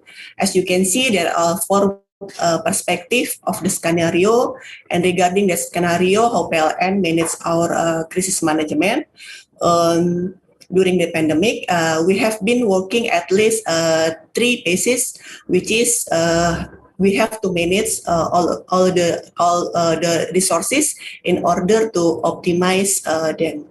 The first pandemic at the beginning, or we can call dead zone, as you can see in the red box, is happened during February to March 2020, which is the shock situation not only at the PLN, I think even all the country, even all around the world, because there is no lesson learned before. I remember the first test of coronavirus panic come early on 2nd month when President Jokowi, Indonesia President Jokowi Widodo announced that we have first 2 confirmed cases of the disease in Indonesia. And after we in the step on the Z zone, we have to prepare, we have to make a preparation to the new normal or we can say the dead zone to the new normal. It happened during April until December, which is the situation we have to prepare all the things in order to adjust everything on working on become new normal situation.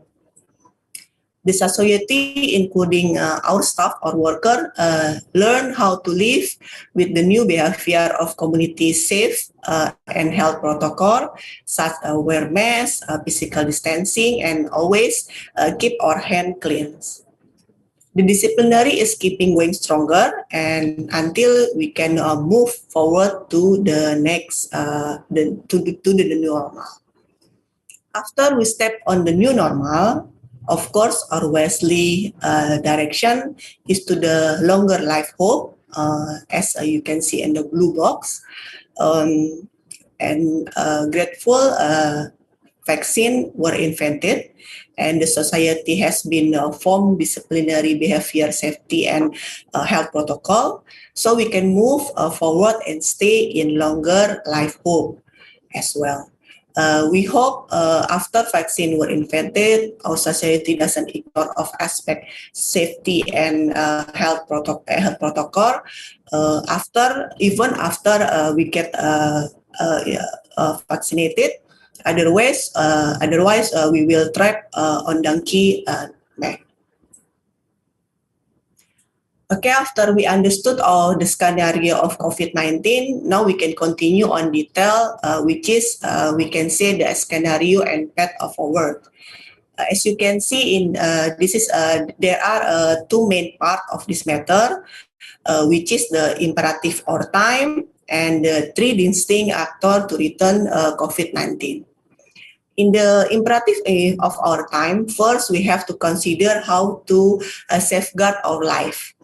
We have to suppress the virus. We have to expand, do frequently test capacity, and then we do the tracing, we do the treatment as well, so we can slow down the virus spread. For those who infected, of course, need cure, need treatment, and also need drug. And finally, we need the last vaccine to end up this pandemic. The second is how to safeguard our livelihood. We have to support people and business affected by lockdown or semi-lockdown in order to prepare to get back to work safely, either when virus abates or virus spreads rapidly. Those to safeguard will be not effective if our national and local government don't support with their regulation to slowing down the spread to protect and restart economy. So the government have to safeguard our population, mainly the vulnerable population.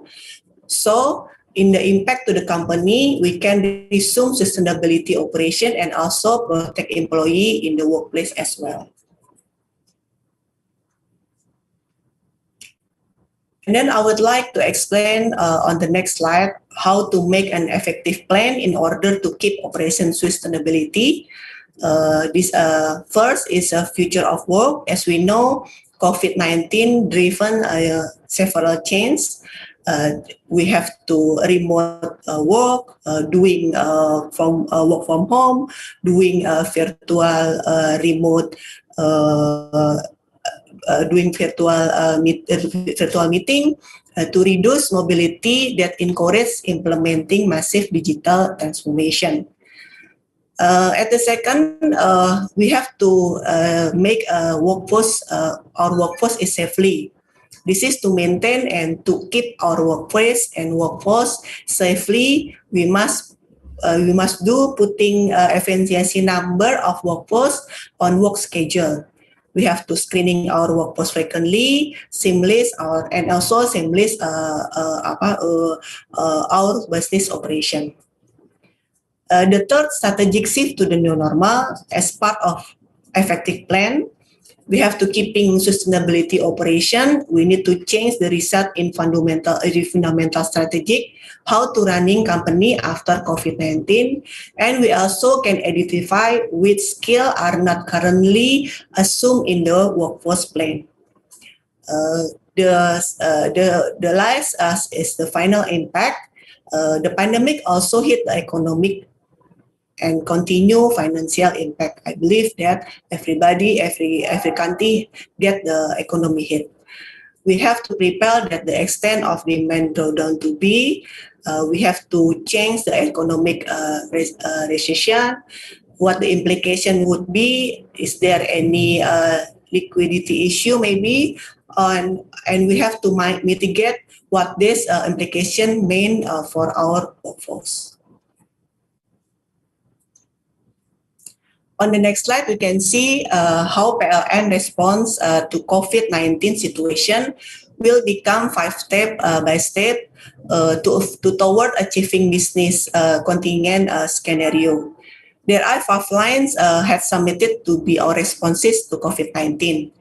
First is our mainly focus is always protect, give the our workforce is protection. This is how to protect health and safety for all employees. Second, we have to market rationalization. This is how to keep in balance the rationalizes demand and production plan. And of course, we have to do the financial stress testing, and we have to make it sure how about the supply chain. We have to deploy action to stabilize supply chain to fulfill our supply as well. And the last, we explore the potential emergency business opportunity in order to mitigation potential downturn to be. From those 5 lines, we make a business contingent scenario, and then we revise our target and also identify what support may needed.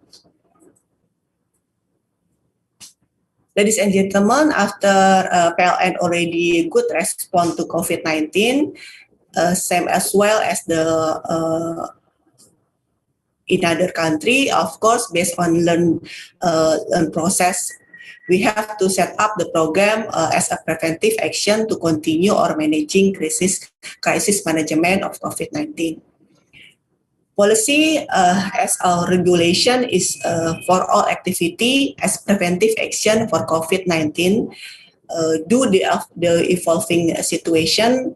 I remember since February 22, PLN has already made first action by release company guideline on COVID-19 and a working guideline, provide health facility. One of is safe house for our asymptomatic COVID-19. It's for our employee and also for their family also. And the most important, we also actively update guidance based on government policy.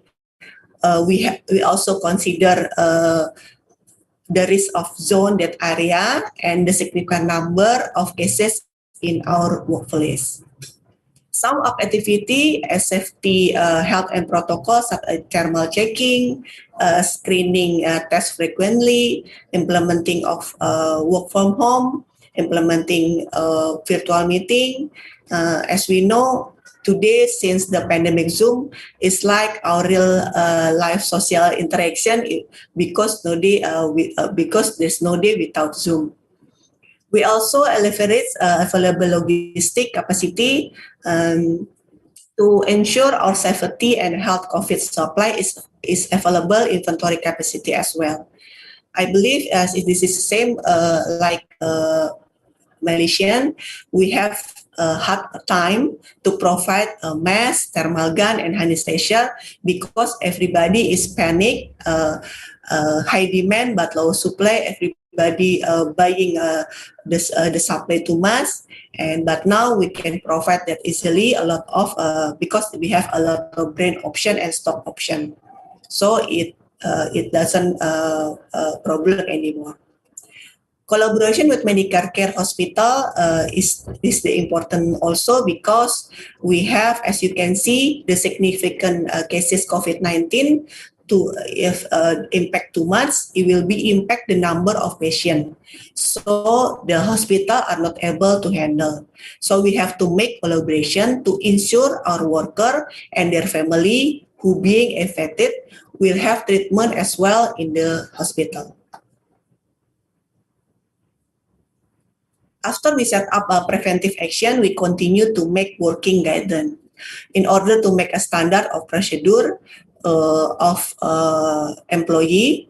There are several instrument of working guidance, like our senior leader together with management, crisis management team, and involve all the PLNers have awareness for doing new culture, new normal of our safety and health during pandemic. As you can see, as senior leader, as our role model, educated and always influencing the worker to facing to the normal. And the simplification for the classifying worker, which is supporting those doing WFO with schedule arrangement and worker based on call condition.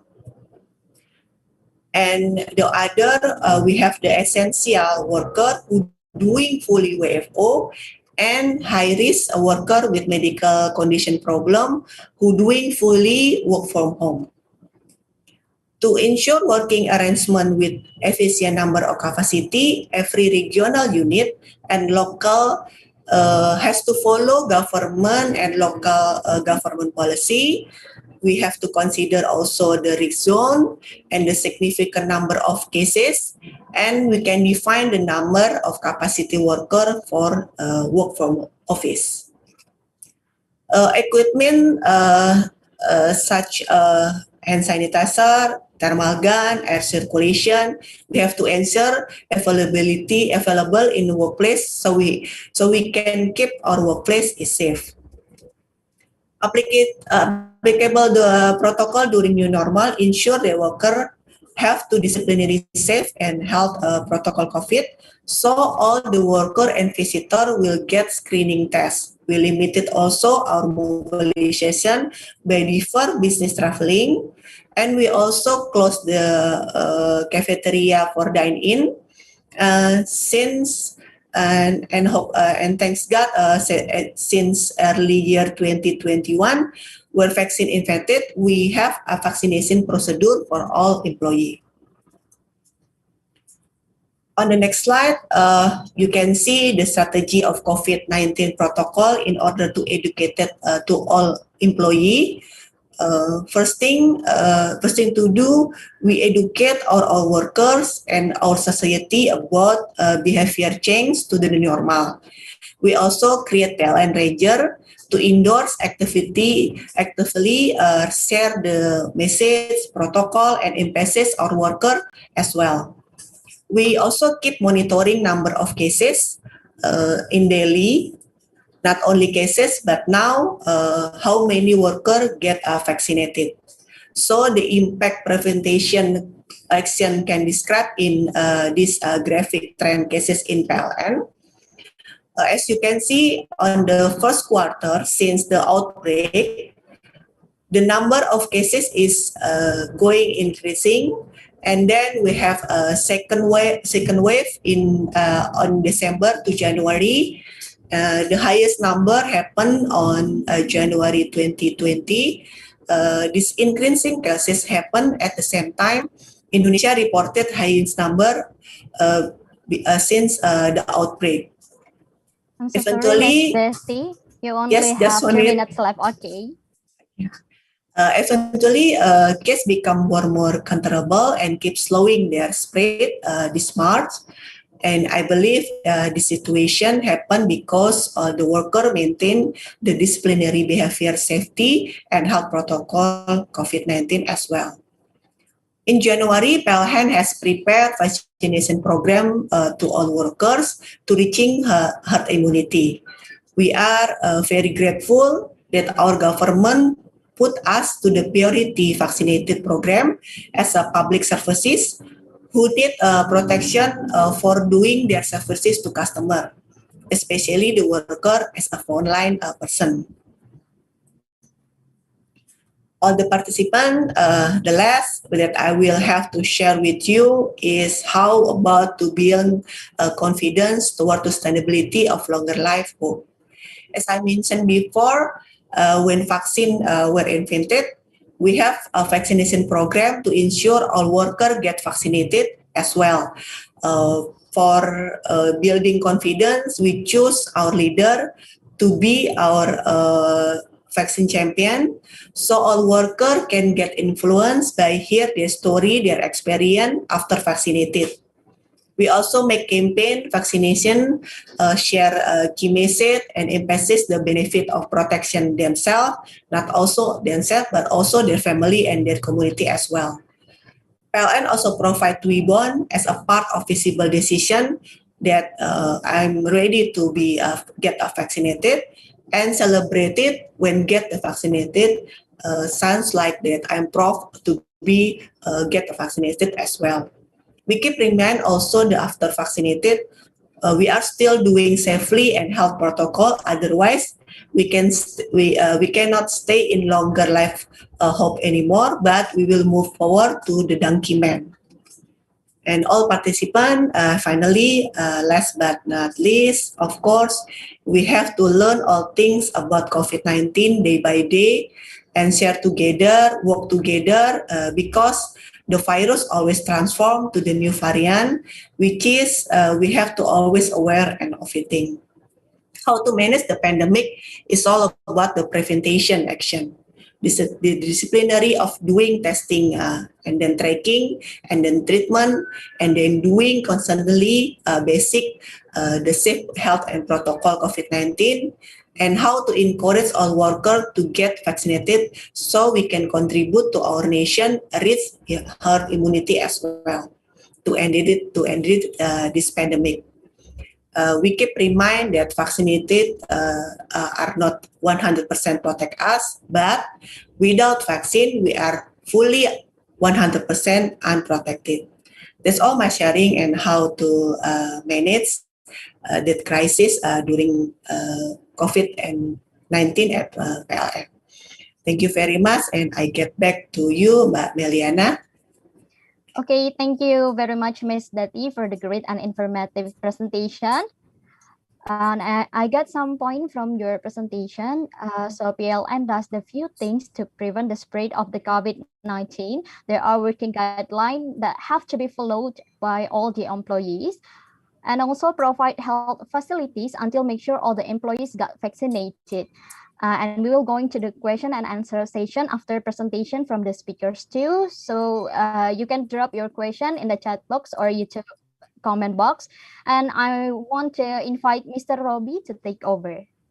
Thank you, Ms. Melly, for the opportunities. The honorable guests, ladies and gentlemen, my name is Robbie Firmansyah from PLN Indonesia.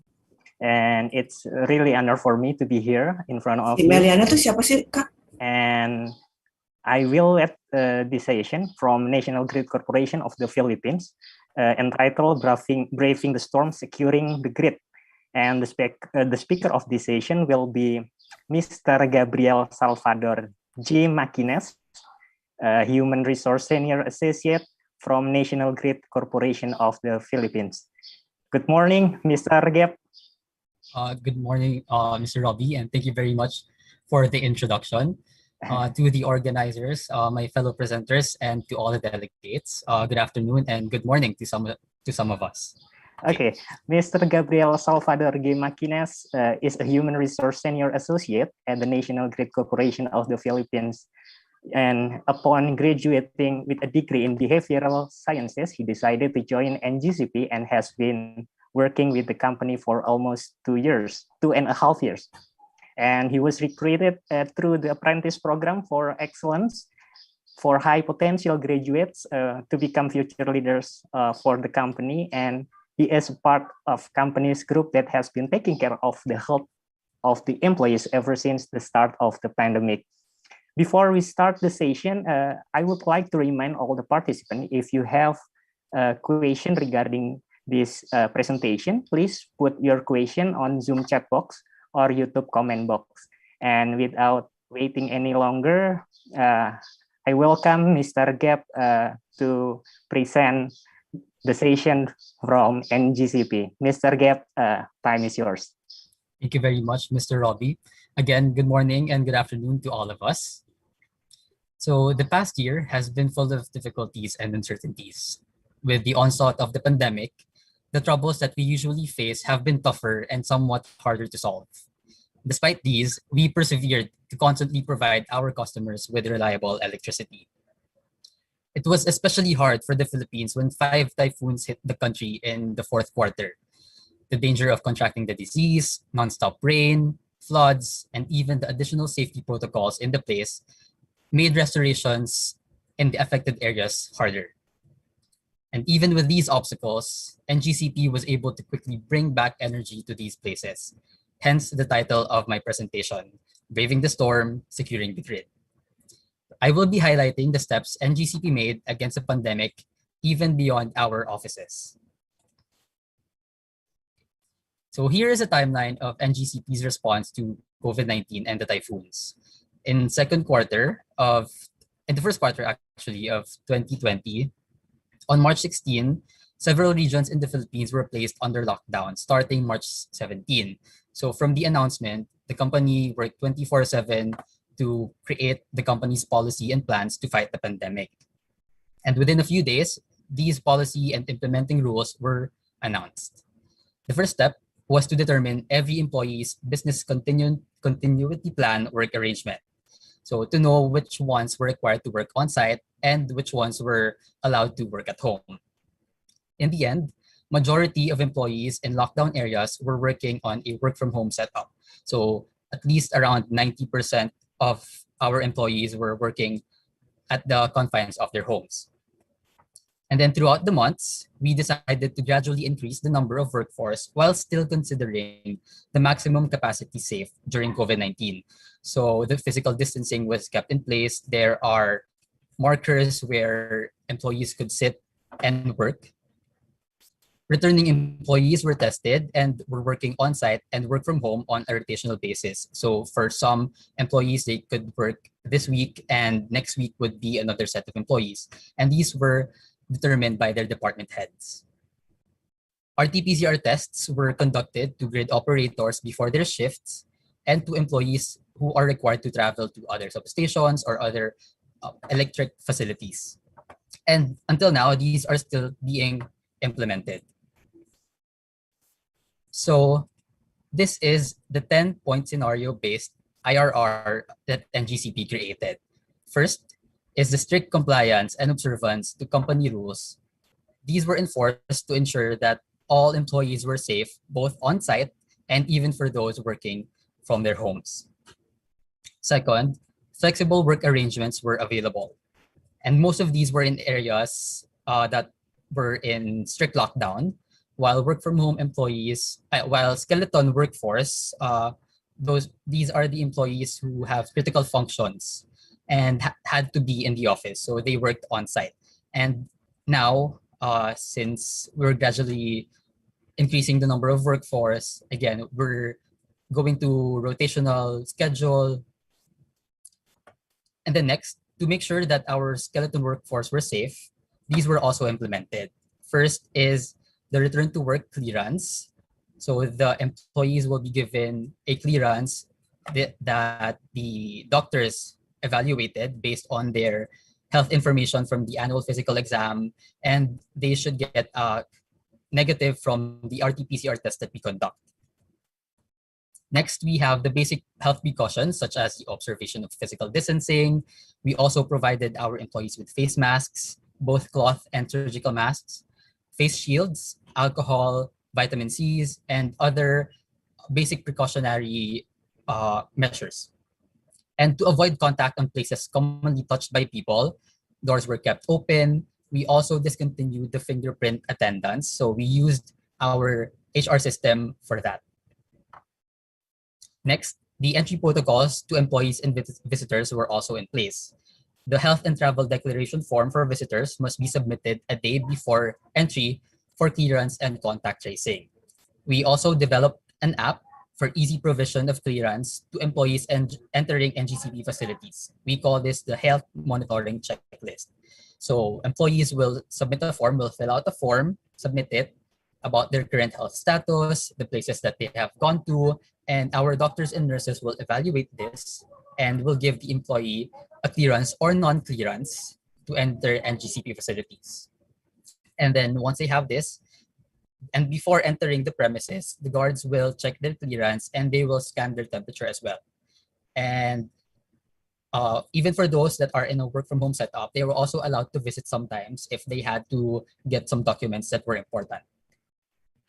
Next, doctors and nurses were working on site. Our physicians were also available for teleconsultation. And again, we also provided vitamin C. Now for the travel and transportation, since in some areas, transportation were limited, shuttle services were available. We provided this to limit our employees' interaction with other people and to keep them safe. So several routes were available with pickup and drop-off points for each employee. So they were picked up and dropped off not very far from their homes. Lodging were also provided for employees who are performing critical functions in the grid operations and for those who had to work on site but live far away. And then some COVID-specific assistance that we provided. We have a 30-day emergency leave for employees who contracted the virus and cannot work. So this is apart from the sick leave that we give them.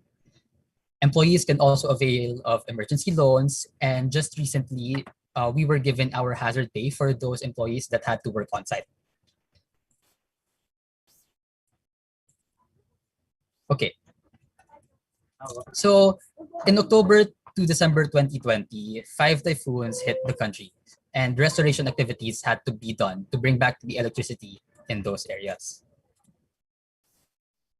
Just to give an idea of the situation of the Philippines in this time, Metro Manila, most of the Luzon and Visayas were in general community quarantine or modified general community quarantine.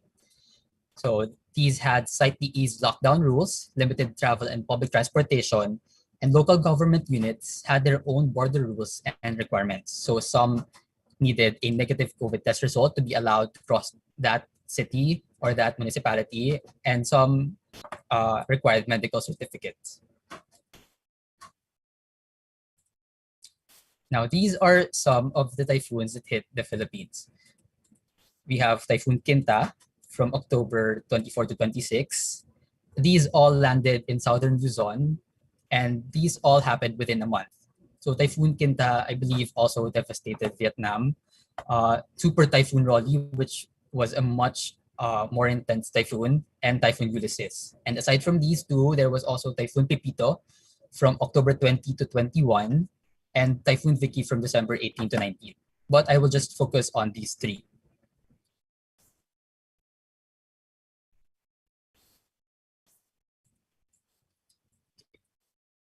So here is a brief overview of the teams that went to the sites affected by the typhoon.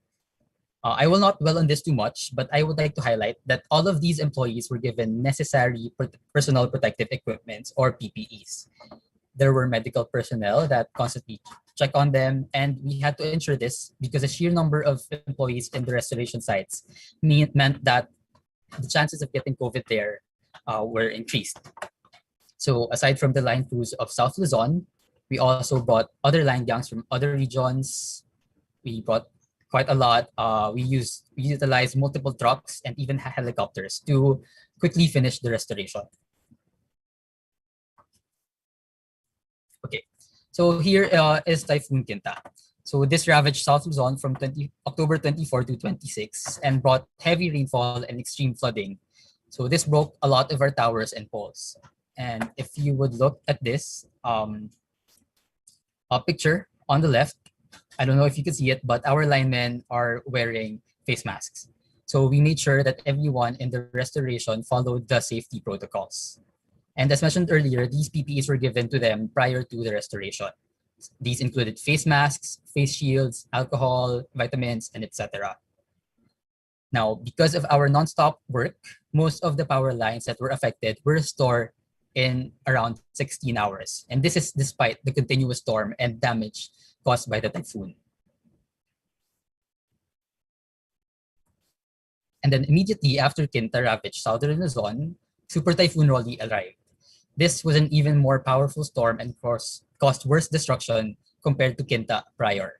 And not to mention that these lines have just been recently restored, and the previous storms could have affected the integrity of our towers, our poles. As you can see here, one of our towers got bent in half, and on the picture below are our linemen eating their lunch boat in a flooded area beneath the tower.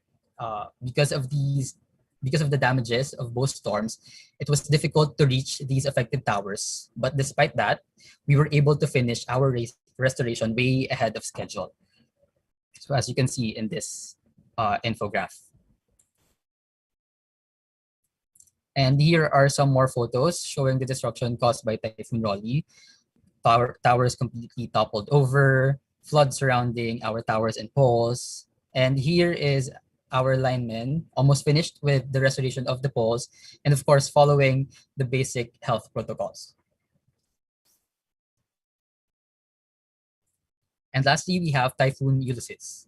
Now, this affected a much larger area, therefore needing a bigger manpower. So we wanted to finish the restoration as soon as possible because the more time that they spent in those areas, the higher their chances of getting COVID. Some of these, actually most of these linemen that are in Typhoon Ulysses also were in the previous typhoons, in the restoration during the previous typhoons. So we used helicopters for quicker restoration. And as you can see, we finished most of our restorations ahead of schedule, days of our target. So how did NGCP ensure that our linemen were safe in the restoration? First was through medical assistance.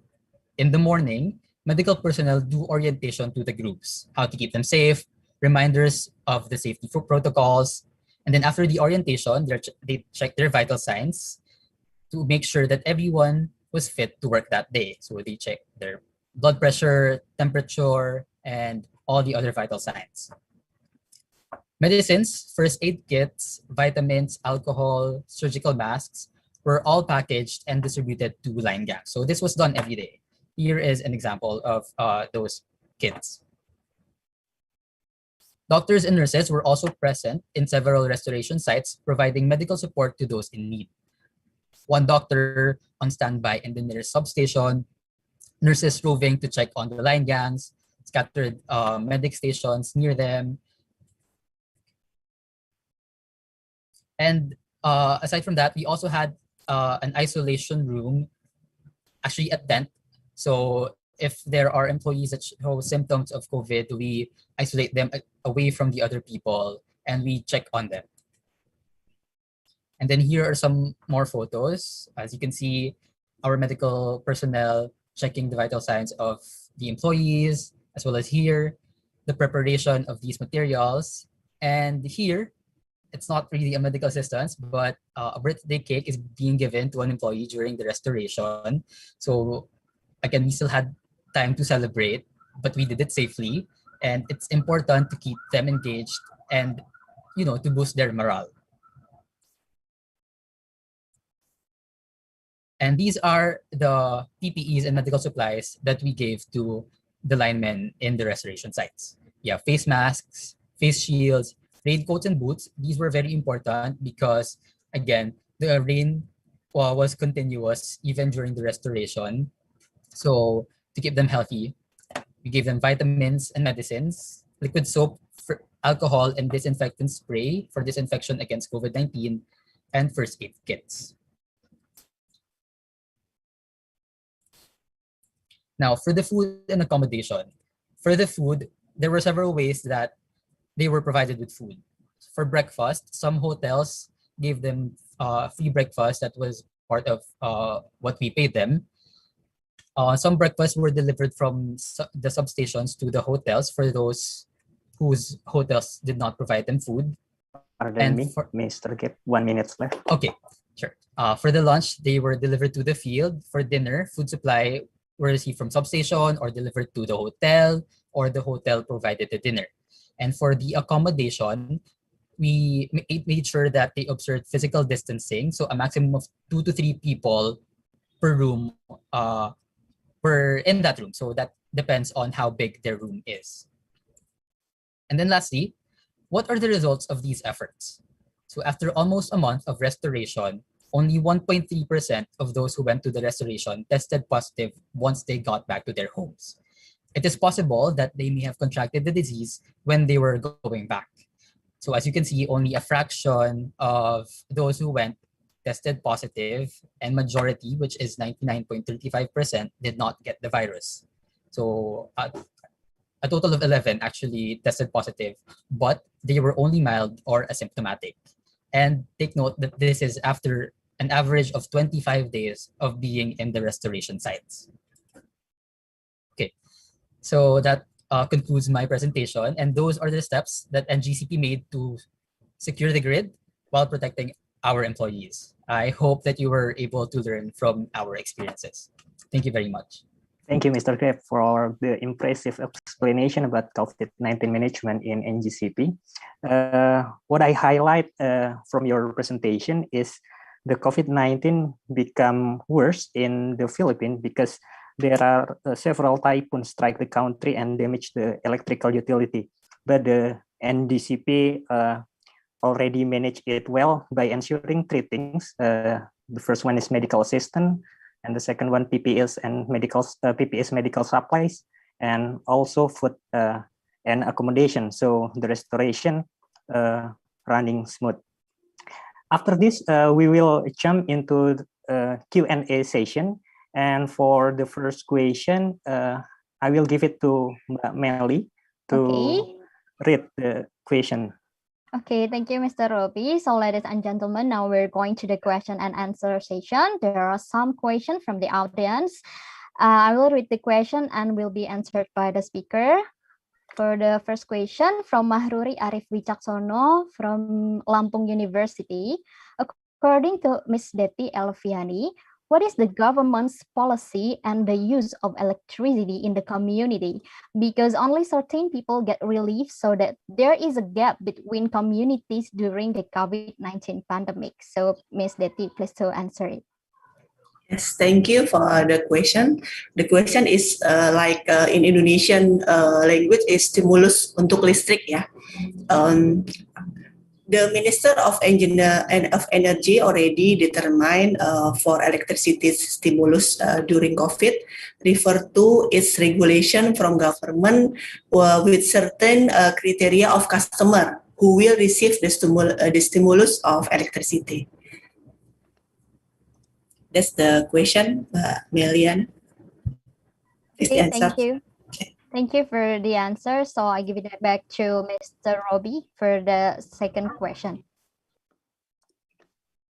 Thank you, Ms. Melly. For the second question, will be delivered to Mr. Gap from Mr. Nara.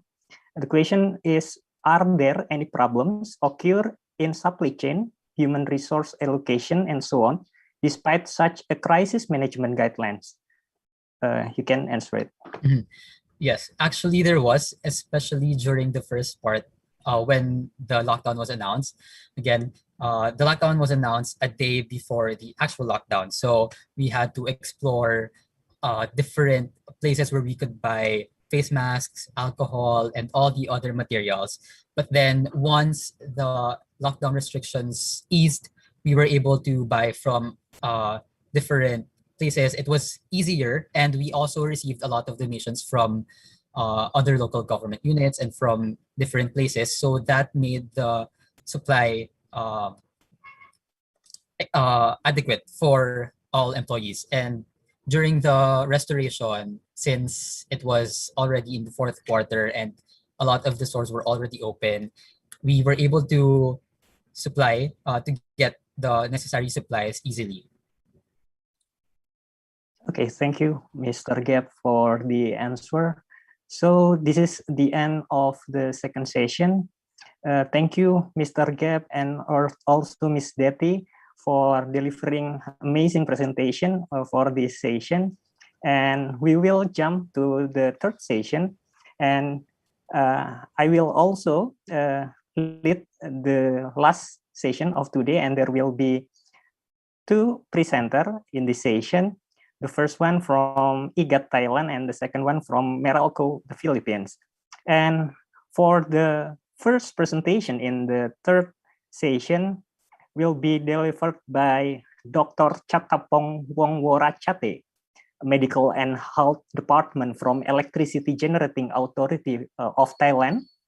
Good morning, Mr. Pong.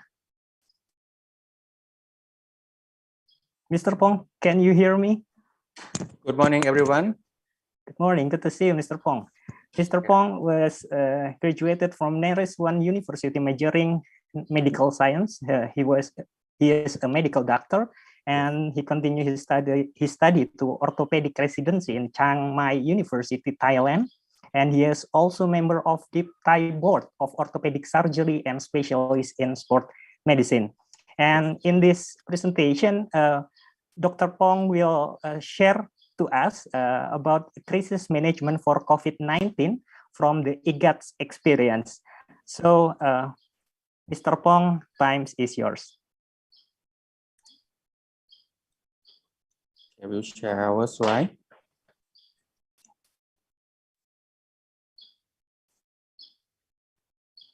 Wait a minute, please. Okay.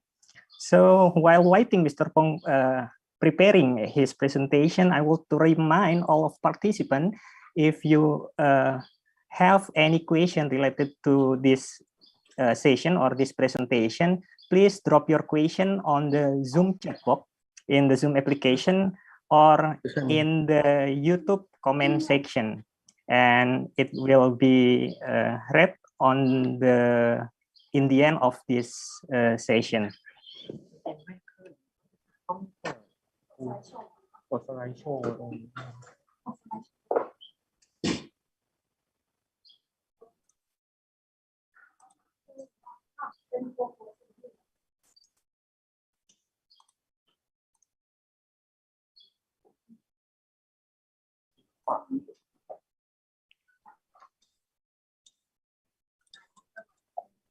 Okay, man.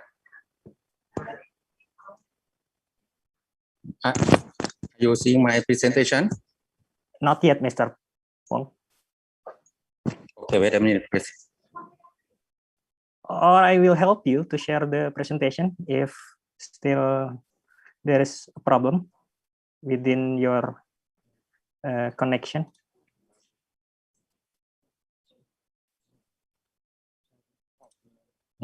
Share.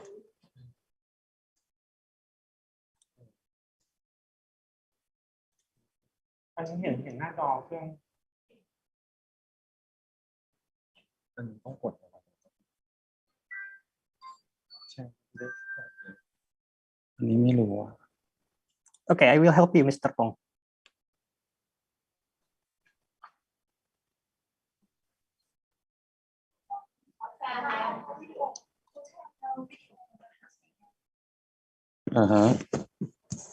Can you see? I will. Can I change the user? Okay, for presentation. Okay. Okay.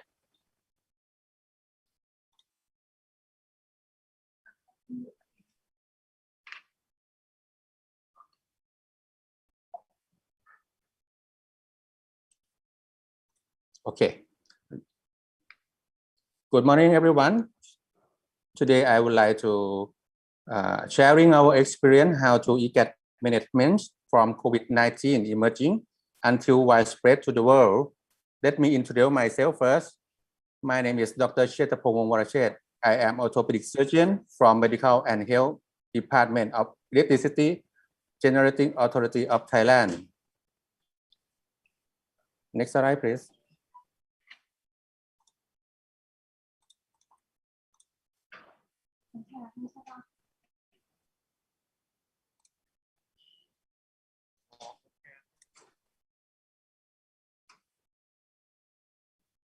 Okay, we have 4 topics to present. First is updating of COVID-19 situation in the world, followed by Thailand and the IGAT situation until 30 March 2021. Next slide, please. The global situation is have more than 120 million cases has been confirmed, with more than 2.6 million deaths attributed to the COVID-19, making it one of the deadliest pandemic on history. We have nearly 28,000 in confirmed cases and 94 deaths until now. Of the total people diagnosed with COVID-19 to date, 96% have been recovered. The data from the Department of Control Disease, Ministry of Health, Thailand. In the ICAT situation for the COVID-19 pandemic, we have no COVID-19 detected until 15 March 2021, but the first case was detected. She is a female contract employee who working in ICAT headquarters. She was found with positive COVID-19 test due to pre-operative checkup before surgery. And the outbreak investigation was performed in our headquarters by the Ministry of Health.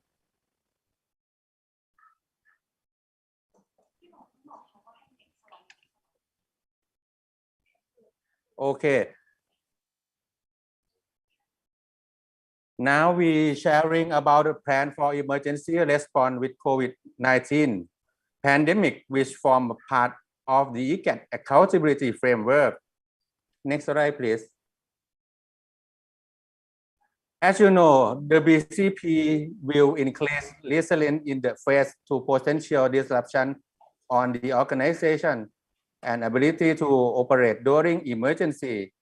This BCP plan all cover our officer and employee.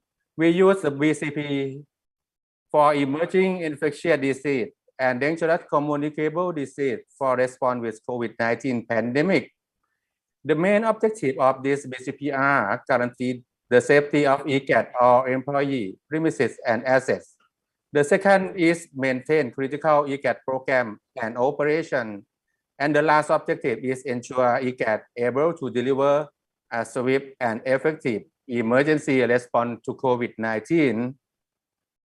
This BCP bring all together procedure and information for each ICAT office to achieve the objective. This is the key to maintain credibility in the eye of partner and stakeholder. Next slide, please. The diagram show how we trigger the plan for emergency response to emerging infectious disease spreading in situation of outbreak list phase 3 or phase 4. It means human to human transmission with the large cluster in our country. We establish crisis management center by ICAT governor. But in case of COVID-19, we establish crisis management center since phase 2 because we predict the outbreak will reach phase 3 or phase 4 of the pandemic phase. Then the CMC or Crisis Management Center responsible for issuing prevention and control measures for spreading of COVID-19 and report situation to Crisis Management Committee. But if the outbreak returns to the normal, the governor will issue an order to close the Crisis Management Center. I want to show the Crisis Management Center consists of the 4 groups. The first is a crisis support team, such as a procurement team, legal team, safety and security team, medical team to support all mission of Crisis Management Center. The second is Crisis Management Committee who select by ICAT governor for planning and response for any COVID situation. The final is Crisis Communication Team who publicize news and information to our company and stakeholders. Next slide, please. Okay, this diagram shows the summary of our BCP for COVID-19 pandemic. There is a 9 topic involved in this our plan. First is we planning to identify high risk impact to the ICAT. Then the risks are identified as the COVID-19 pandemic. We respond to the issuing prevention and control measure for the spreading of COVID-19, such as announcements of protection and control measure, or the announcements of the list of the country with high risk, and announcements of the work from home policy. The other operation we deploy to prevent and protect the COVID-19, I will discuss it later. In the logistic preparation, procurement system, safety and security system, communication and public information are support to our plan. Next slide, please. I want to show this one of the most effective methods for control of spreading in our country. We call it the MHTT protocol. It means the distancing 1.5 or 2 meters, wearing the mask all the time, hand washing, temperature monitoring, and the final is a China application or ECAT tracing system. This is a tracking and tracing application used for public health investigation in case to find the person who have contact the confirmed case of COVID-19 infection. Next slide, please. This picture we show the protection and control measure for COVID-19. We have acute respiratory clinic separate from the outpatient area. For screening and treatment, employee who have the URI symptom or suspected COVID-19 infection.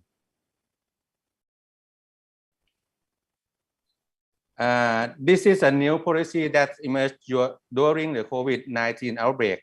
The government have implemented measures ranging from physical distancing, restriction on the freedom of movement, and closure the non-essential company, and undertaking to the lockdown entire city in the different parts of the city.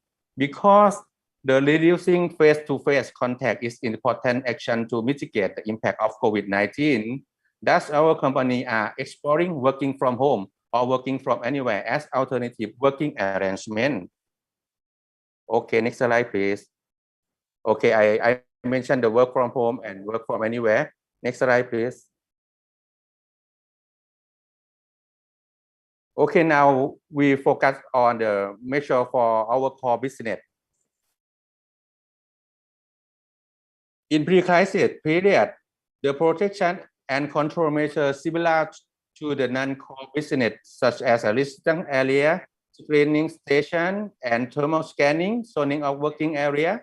But if the infected is found at the power plant or national control room, we close the area and sanitize the place according to medical standard. Outbreak investigation to our employees working in the same area of the infected for COVID-19. We move the healthy employee to the backup center. If there is insufficient number of staff, the working hour will be extended from 8 hours to 12 hours. When the infected area is sanitized and quarantined by related agency or employee will relocate it. Next slide, please.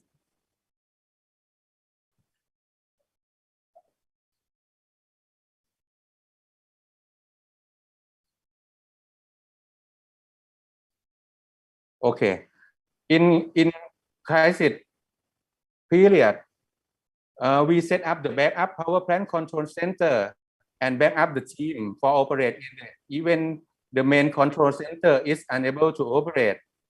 Test the availability of the backup control center to be able to operate same as main control center, and prepare the backup operate staff by going to the actual work at the backup control center.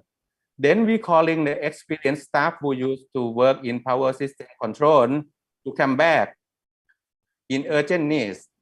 And we make the list of operative staff and backup operative staff, make it easy to manage in human resources. For equipment availability, we contact supplier in advance to ensure that supply of special to necessary equipment and supply are available in case of emergency. Next slide, please. Okay, I want to share our experience. Since we attribute of ECAT always keep its promise and ensure the electricity security and maintain stable 24-hour production supervised by skilled and experienced personnel. We integrate all measures and regulation to prevent, protect, and respond to COVID-19 in all power plant and control room. We establish clean zone and people quarantine bubble in March 2020, which can effectively limit risk of infection of SARS-CoV-2 virus while allowing people have the social interaction. This clean zone have highly public health surveillance, such as thermal scan, district entrance area, and strictly in workplace hygiene. We support not only the essential items such as food, drink, laundry, service, but we support the psychiatrist into the clean zone area also. In communication aspect, the teleconference was used between the commander and our staff within the safe zone. Next slide, please. This picture shows the clean zone and how the operator staff stay in the quarantine bubble or clean zone. And the left picture shows the backup control room. Next slide, please. Okay, I have the short clip video, but it cannot work now. Can we skip this slide? Or we can share the. Wait a minute. You will share the video. I will stop sharing. If you okay. I will share the video. Our co-host will share the video. Please wait I a will minute. try to remind you that 3 minutes left for your presentation. Oh. Okay. We skip the. Okay. I will share the video. Okay. This is the short clip video. Real situation in the clean zone with the quarantine bubble. All power plants have set up the clean zone area in March 2020. Operators will stay in the clean zone area with bubble quarantine.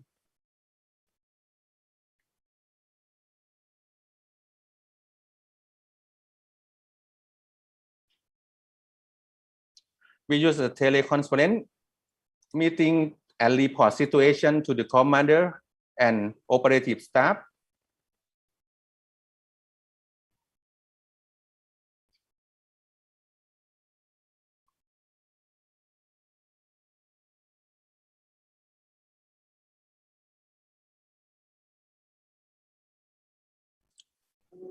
We have psychiatrists to support our employee in case of stress due to work or other reason in the clean zone area.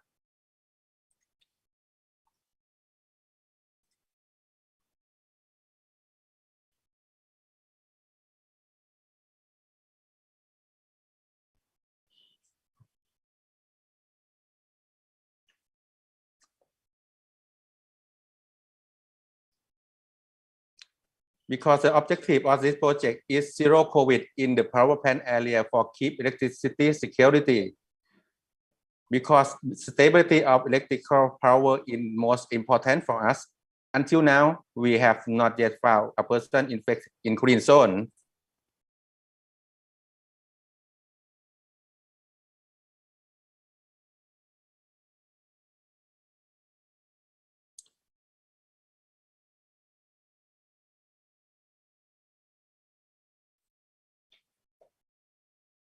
Okay, we go to the slide, please.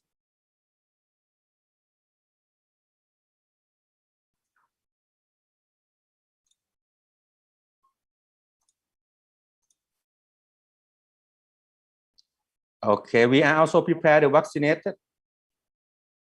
We are also prepared to vaccinated to the employee in our core business. Okay, next slide, please. I show the timeline of the COVID-19 pandemic. We set up the medical team for close follow-up situation of COVID-19 spreading and communicate to the ECAT employee at the 6 January 2020. And then we opening ICAT Crisis Management Center in 28 February 2020. And now we announcement of work from home policy and online meeting in the March of 2020. Now in the 15 March 2021, we found the COVID infected in our headquarters. Okay, next slide, please. Okay, the social responsibility, because ICAT is an organization of society. The main mission is product and distribute electricity to the country. Various action or decision related to this mission have inevitable chance of positive or negative impact on society, environment, and all stakeholders. Next slide, please. How does ICAT undertaken social responsibility in COVID-19 pandemic? First, ICAT donate the PPE and medical supply to the hospital and other organizations for prevention and protection in situation of COVID-19 pandemic. The second, we take care our stakeholders all over the country. Okay, back to slide, please. Back again, please. Okay, I want to share this slide because when the COVID-19 has disrupted the global supply chain of personal protective equipment while creating a huge surge of demand, then we try to create any innovation for supply our public health system. First, we create the positive pressure chamber. It means leave the room without circulating back.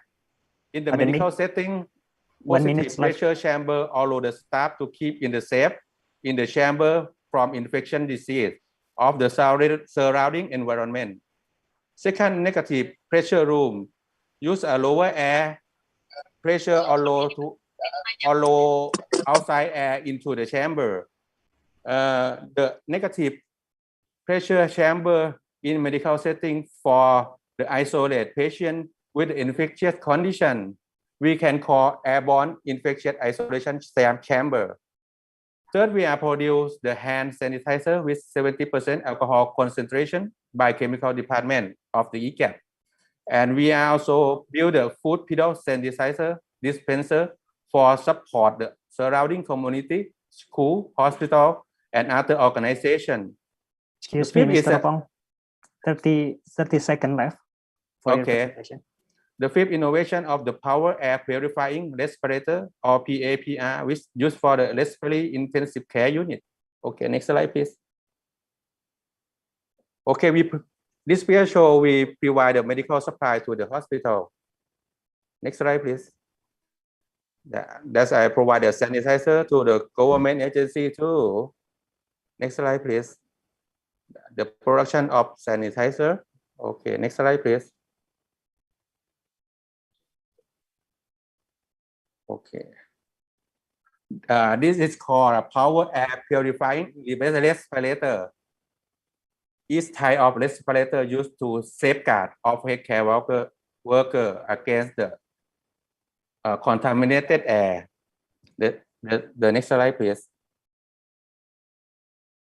Okay, we apply the diving mask, air duct, and power supply and filter used in this situation. We have a portable power bank. It's easy to use, which you can change new one when the battery is low. Next slide, please. We are also support our government by using ICAT facilities such as the ICAT training center at Bang Bakong and Memo to serve as a place to local quarantine. Next slide, please. Okay, we established the project to take care of the surrounding ICAT community, so we call the kiosk of happiness. The kiosk of happiness is mean happiness of sharing cabinet. It's not a distribute of get fruit or buy a lot to give away. It's about sharing enough things that you have in your home that everyone else can. Items that are initially put on are canned food, dry food, non-fresh food to last longer. If the cabinet can rotate, get well giving and well receiving, people can start bringing fresh food to the kiosk. And when the COVID-19 situation is over, the community can use it to share other items such as clothes, book, or anything else. Next slide, please. Okay, I would like to thank you to everyone. Thank you. Thank you, Mr. Pong, for the very clear and comprehensive explanation. And what I highlight from Mr. Pong explanation, there are three things that IGAT ensure to make COVID-19 is well managed. The first one is issuing preventive measures and action for COVID-19 in the beginning of the pandemic at the level 1 until 2. And the second one is opening IGAT Crisis Management Center at the level 3 on February 2020. And the third one is creating innovation regarding medical equipment and donate some medical supplies to community and stakeholder. Okay, and the next presentation will be from Meralco, Philippines, and I will give it back to you, Mr. Fajar. Okay, thank you, Mr. Robbie, for your presentation and your moderating. Okay, the next is for Meralco. But first, in this session, would you please welcome Mr. Aaron E. Doctolero from Meralco, Philippines. Good morning, Mr. Aaron. Hello, good morning. Okay, good morning. Nice to see you. Hope you are doing well. So, Mr. Aaron is a corporate service advisor under the Organizational Safety and Business Continuity Management Office from Meralco. He has almost 8 years of combined experience in occupational safety and risk management in highly hazardous industries, from petroleum refining and petrochemicals operations to power generation and distribution. And he is a chemical engineer by profession and currently the lead of Meralco's corporate safety.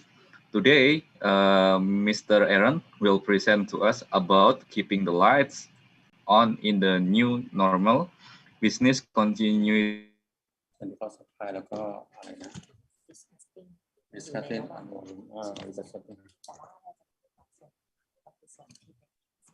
Hello. Amid the COVID-19 pandemic. Okay. Thank you, Fajar, for the introduction. Good morning, honorary guests, HAPUA community, and co-speakers. So let me present to you the keeping the lights on in the new normal. So it's the Meralco's business continuity amid the COVID-19 pandemic. Can everyone now see my presentation? Yes, go ahead. Okay.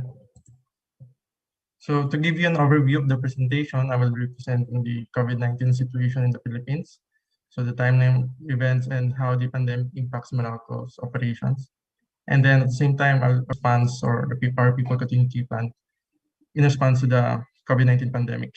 And lastly, our power restoration activities. So as discussed by Gab earlier, Gab by NGCP, we also participated in power restoration activities outside our franchise areas. So we assisted electric cooperatives damaged by Typhoon Goni. So for the COVID-19 situation in the Philippines, we all know that the novel coronavirus outbreak first reported in Wuhan, China on December 31, 2019. And at the same time, on January 2020, the first case reported in the Philippines came from the tourist from Wuhan, China. So likewise, the Department of Labor, so the government's arm on labor employment, are issued guidelines to prepare businesses in this coming pandemic. By February, we had the first reported death. So it's the first death reported outside China also. And then by March, the government declared state of public health emergency in the Philippines. So they implemented community quarantines and also lockdown. And at the same time, following the government's announcement of state of public emergency, WHO declared COVID-19 a pandemic. So in preparation, the Meralco activities COVID-19 DCM committee to prepare the organization, especially with this new kind of disaster or risk.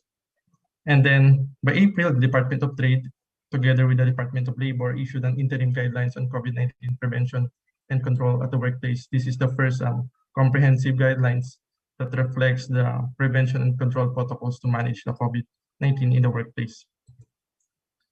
And by May, as you can see, we had a easing on community quarantine measures. So as you can see on the background, the blue lines, these are the daily number of cases. So when the government opened up the economy, so we started having a high number of cases. So however, in preparation for the returning workforce after the lockdown, the Department of Health issued interim guidelines on the return to work. And then by August, this is one of the highest number of cases in a month. So we returned to stricter community quarantine measures, especially on selected regions with high number of cases. So our regions with high number of cases are NCR, or the National Capital Region, followed by Region 4 and Region 3. These are the most densely populated regions in the Philippines. And then also by August, additional studies were released, especially on the COVID-19. So in a global efforts to contain the spread of the virus, different studies were issued and communicated to the government. So the government released another supplemental guidelines on COVID-19 prevention and control protocols in the workplace. By September, with no end in sight, the state of public health emergency was extended until further notice. And then by October, the government's Department of Health issued guidelines on the prevention, detection, isolation, and treatment, and the integration strategies, especially for employees who contracted the virus. And then the government continues to release guidelines, especially with the coming of the different variants of COVID-19. And by February 2021, the government is already preparing for the vaccination rollout program. So they released the guidelines on the implementation of National Vaccine Deployment Plan for COVID-19. And by March, we started already the national vaccine deployment. So the government allocated most of the first batch of the vaccine to the health workers. So it depends on the criticality level or the priority criteria. So the first priority are the health workers and essential government workers.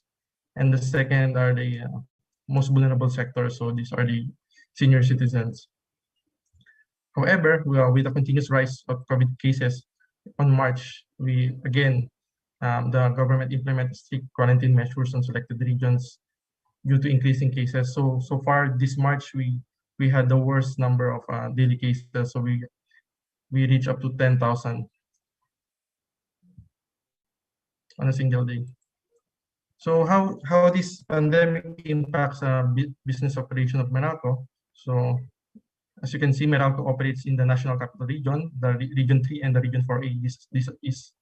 This is the franchise area of Meralco. At the same time, this is the most densely populated area. So we are serving 7 million customers. So with the lockdown and the community quarantine on March 2020, most businesses suspend their operations or temporary suspension. However, for vital services, especially the utilities, they remained operational. So due to the rapid spread of COVID-19 infection among the population and the restrictions imposed during the community quarantine period, Meralco's core operation service delivery was severely affected. So as you can see on our impact on business continuity, Meralco's goal or objective is to keep the lights on in any disaster. So we have 6 factors that affect our business continuity. So first is the people or our manpower. Second is our facilities, electrical infrastructures, telecoms, customer service, internal and external support. So with the risk of the spread of infection in the workplace, the most affected are our people.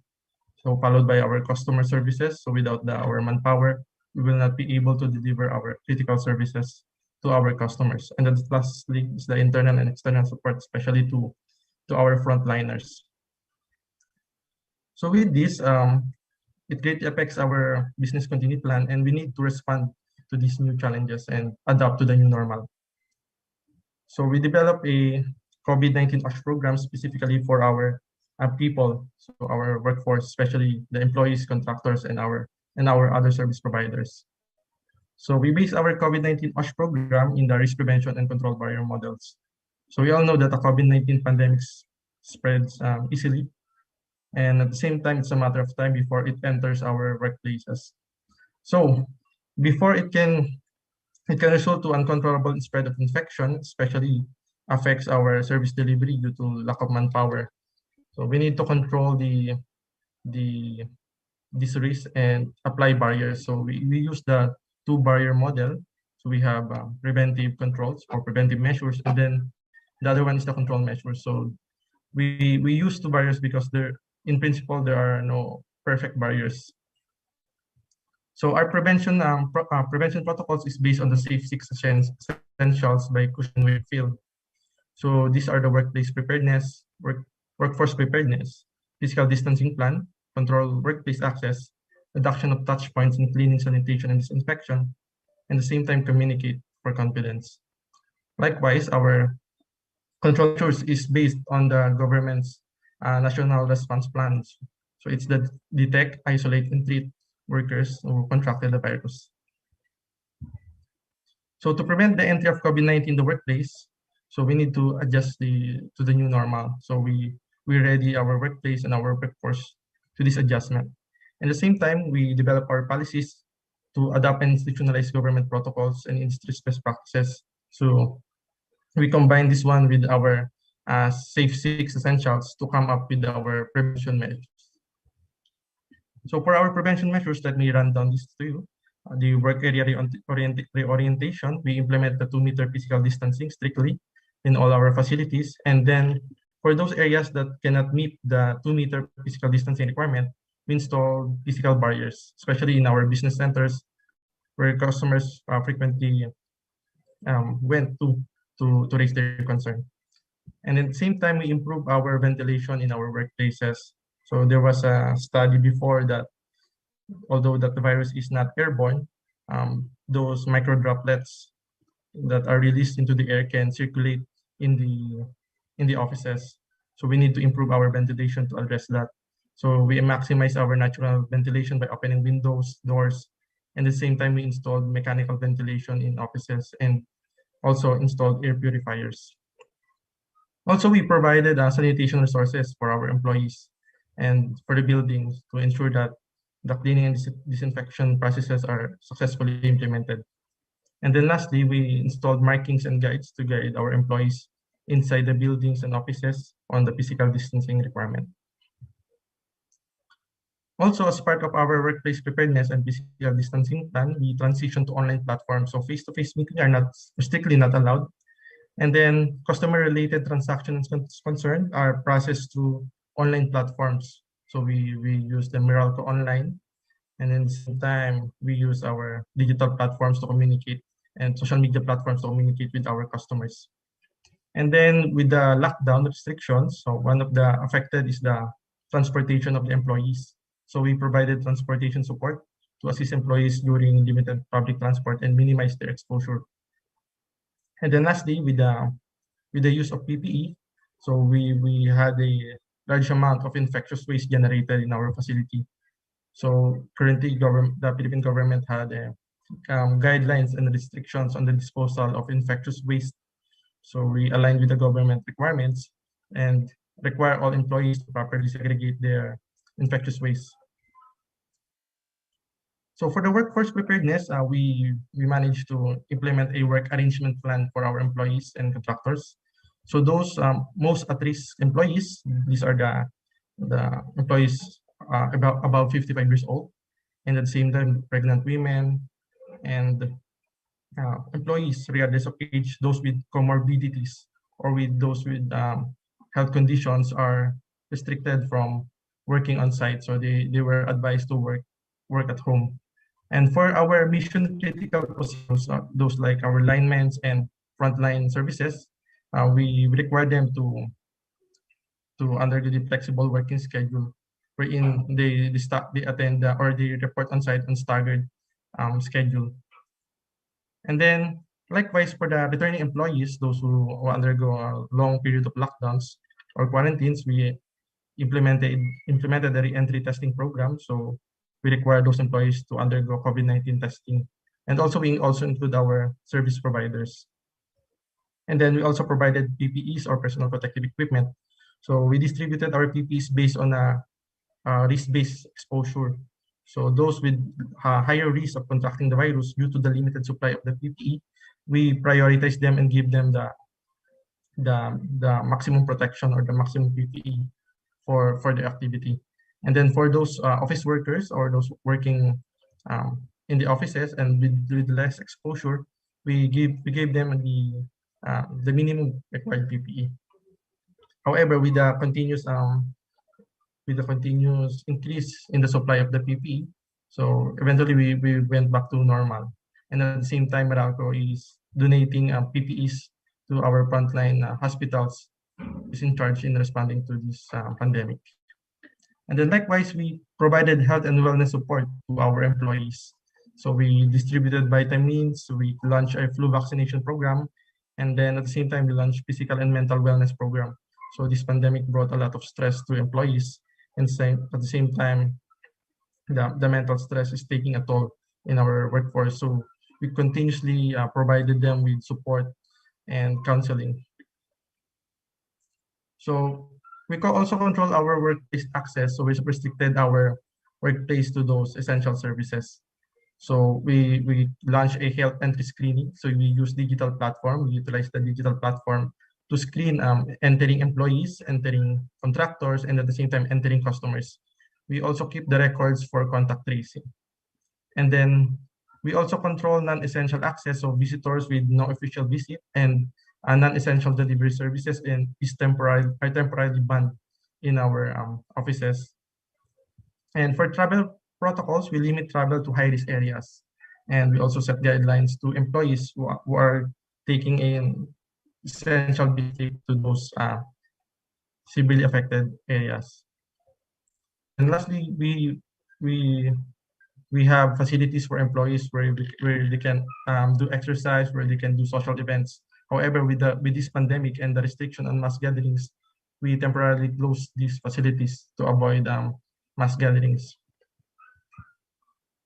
So one of the biggest concerns during this pandemic is the transmission of the virus through the surfaces and into the person. So as part of our protocols, we conduct regular workplace disinfection. We clean and disinfect our workplace daily, and we have a certain schedule. So we do disinfection every 2 hours, and we also require employees to do disinfection before, during, and after their work. And also we reinforce through regular communication the proper etiquette and hygiene. So we launch a communication program. So it's the hashtag ayoko mag-viral, or in English, I don't want to be viral. And then lastly, we communicate for confidence to the employees. So one of the biggest factors that affects the implementation or the successful implementation of our COVID program is the communication. So we ensure that all our employees are properly educated, especially in this age of misinformation due to social media. So we launched info campaigns, we launched webinars and awareness roadshow, and at the same time, we provided teleconsultation and online health support for our employees. And then, as mentioned earlier, since no barriers are 100% perfect, we also implemented control measures to mitigate the impact of the COVID-19 pandemic in our workplace. So we based this on the National Action Plan, the Detect, Isolate, and Treat, and we also use the government protocols and industry best practices in case management.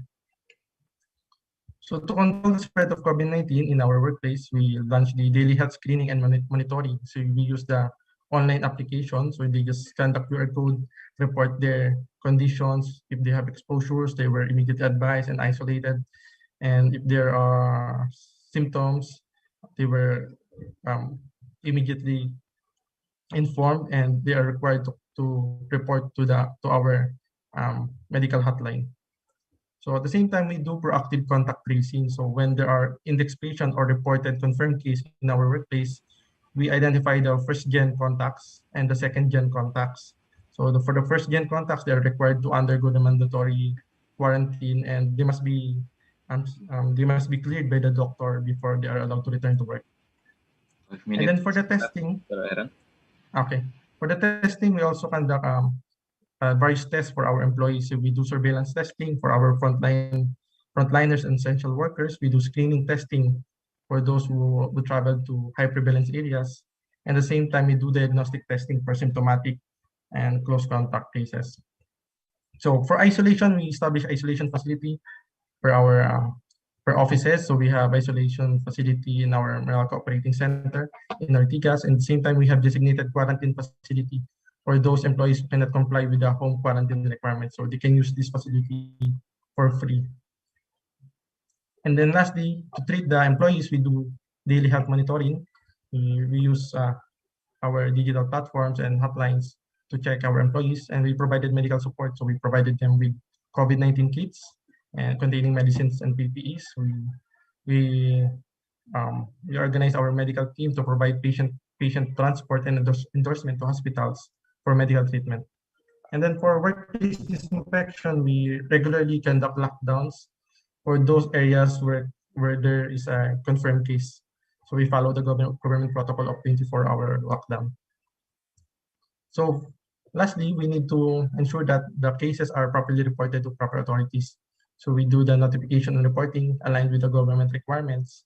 So we report it to the LGUs and the barangay levels.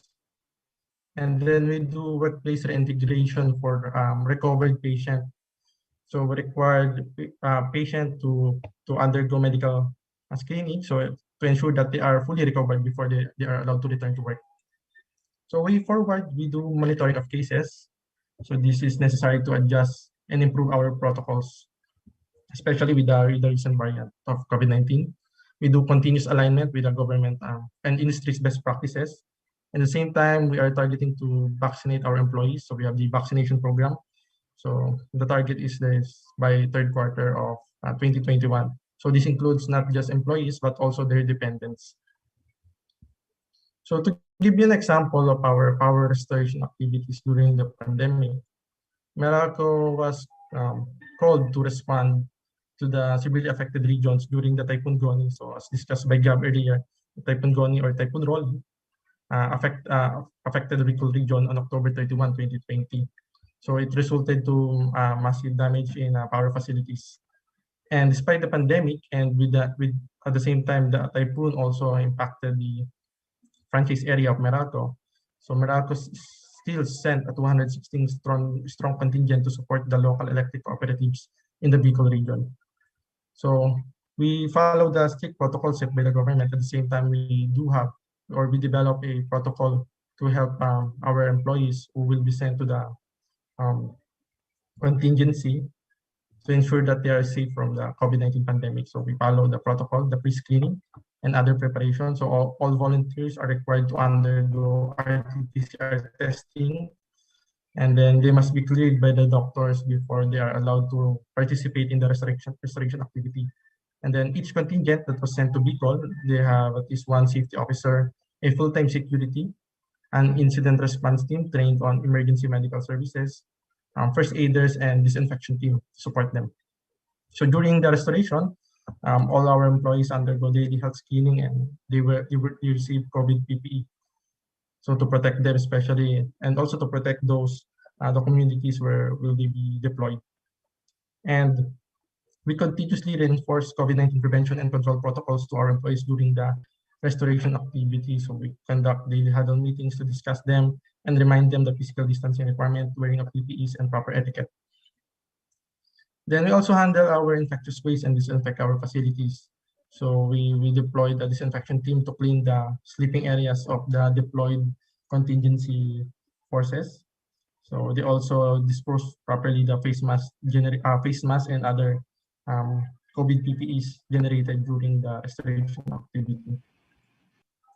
Then before they were allowed to return to our workforce, they undergo the rapid test screening and mandatory 7-day quarantine. So the doctors cleared them before they are allowed to return to their respective workplaces. So I think that's all all the presentation. So if you have any questions, feel free to raise it in the chat box. Okay, thank you, Mr. Aaron. I will take it back. Okay, that was an amazing details and comprehensive presentations come from Mr. Aaron. And I have highlighted 3 points of his presentation. The first one is about the fact of the first death case because of coronavirus happened in Philippines.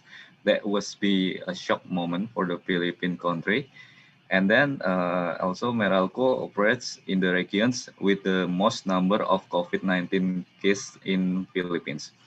And the second one, the Meralco has a great objective. It's called Keep the Lights On. So they created preventive and controlling action to reach their objective in COVID-19 pandemic. And then the last is there was a category 5 typhoon hit in the Bicol region, and the result was severely damaging the region's power facilities. And Meralco has sent 206 strong contingent to support the local electric cooperatives, and they had strictly COVID-19 prevention and controls protocols during the action. Okay, all right, that was the points that I have highlighted, and now we are going back to the next question and answer session, and it will be led by Mr. Robi. For Mr. Robi, please. Thank you, Mr. Fajar. And for the first question is addressed to Mr. Pong from IGAT. This question coming from Mr. Kyoko Yanaji from JPIC. What's the post-COVID-19 strategy by IGAT or by Thailand? Please, Mr. Chatapong, you can answer it.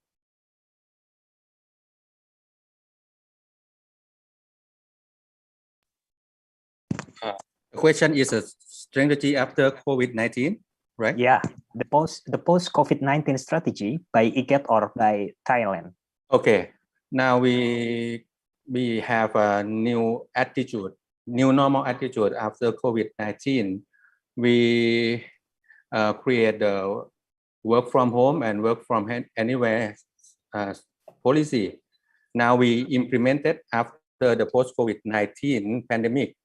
But we have to assess give me a minute, please.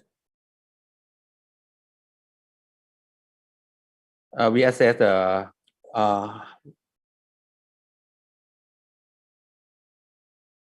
okay, we assess the possible and practical to the job function.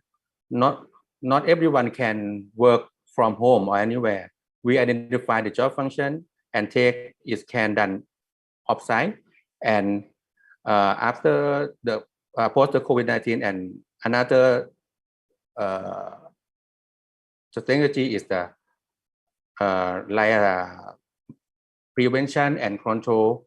We think we can continue the prevention and control for infectious disease, such as the DMHTT protocol. In the core business, we have to follow up the situation from the COVID-19 because we don't know the COVID-19 can recurrent or relapse anytime.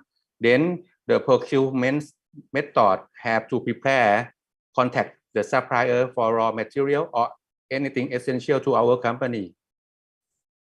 Thank you. Thank you for the amazing answer, Mr. Pong. And the next question, Mr. Fajar, is yours. Okay, Mr. Robi, since that was not a question, maybe I can ask you a question, Mr. Aaron. Is it okay? Sure. Okay, my question is, what is the different responsibility of Meralco and NGCP? Because you are in the one country, with Philippines, and when in the COVID-19 pandemic, did you have collaboration to anticipate COVID in the electric company in Philippines? Thank you. Well, okay, so definitely NGCP is a transmission company.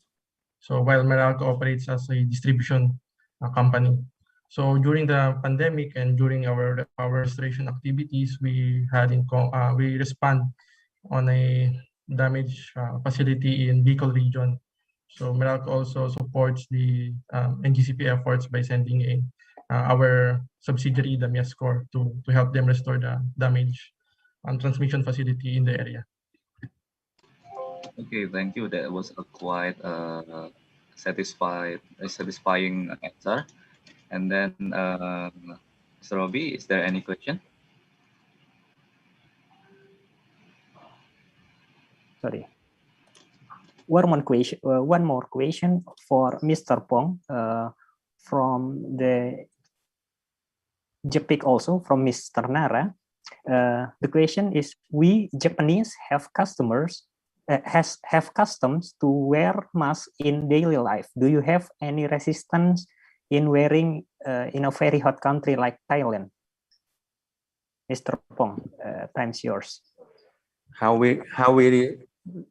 Do you have any resistance in wearing masks in such a hot country like Thailand? We have to wear the mask all the time because it's a protocol. If you don't wear the mask, you have to chance to infected, and every people in Thailand are concerned about infected of the COVID-19 very much. In Thailand, we have no problem to wear the mask, and I think we don't have to. Sorry, we feel comfortable than Japanese when wear the mask. I think because we live in Thailand and the hot country. I don't sorry, I can't wear the mask without the feeling of not bad feeling. Okay. Yeah, so I think it's like same in Indonesia.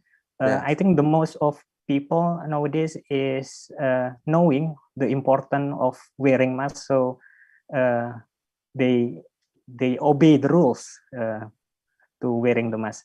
Thank you, Mr. Chatapong, for the answer. Mr. Fajar, do you have any question?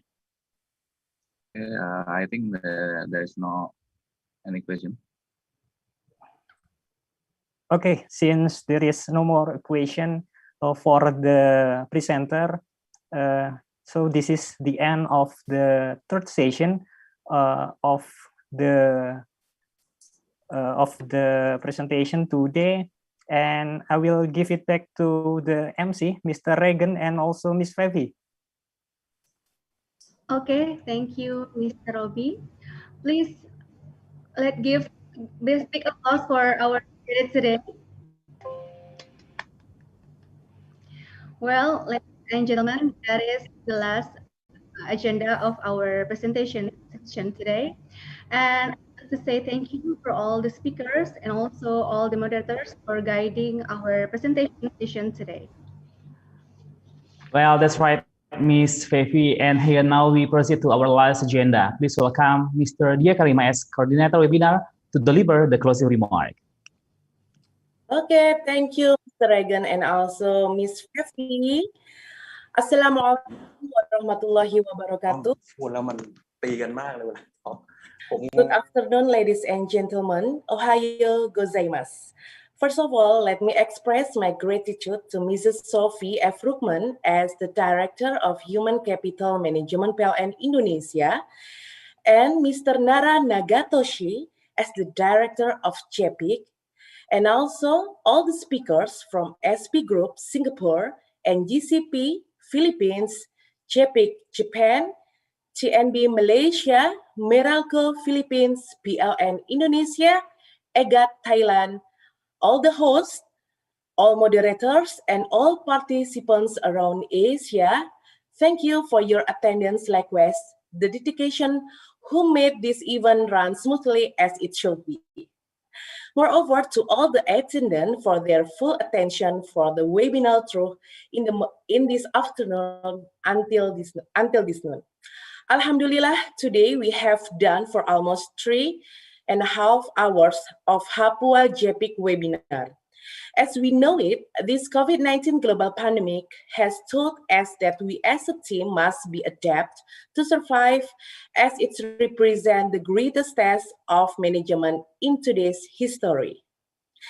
And for companies that runs in energy sectors and utilities, it will be vital to take extreme measures that combine effective scenario planning and take precise and careful decisions at instance knowing the impact on their business and employees will be extraordinary. Around the world, essential workers such as health workers and medical experts have working tirelessly to keep us safe in the fight against COVID-19. The ability to turn around the condition from status quo is essential as they are racing through time. The ability to function effectively during the crisis like that is linked through trust and understanding of the team around you, and then find that leverage to work with your team with minimal transition as possible, that I personally hope we might learn and able to apply through a day basis. Well, the assessment of our pandemic preparedness as a society will be the subject of considerable future security. The likely duration of the crisis still allows individuals and utilities to implement some basic crisis management best practice. I will close my remarks and officially announce that HAPUA and JPIC webinar in crisis management webinar, sharing of experience and initiative during the COVID pandemic is officially closed. So thank you to all of the participants around Asia for your attention. See you again on the next opportunity. Wassalamualaikum warahmatullahi wabarakatuh. Arigato gozaimasu. Thank you, Ms. Dia Karima, for the closing remarks. Ladies and gentlemen, this marks the end of our second HAPUA webinar series 2021.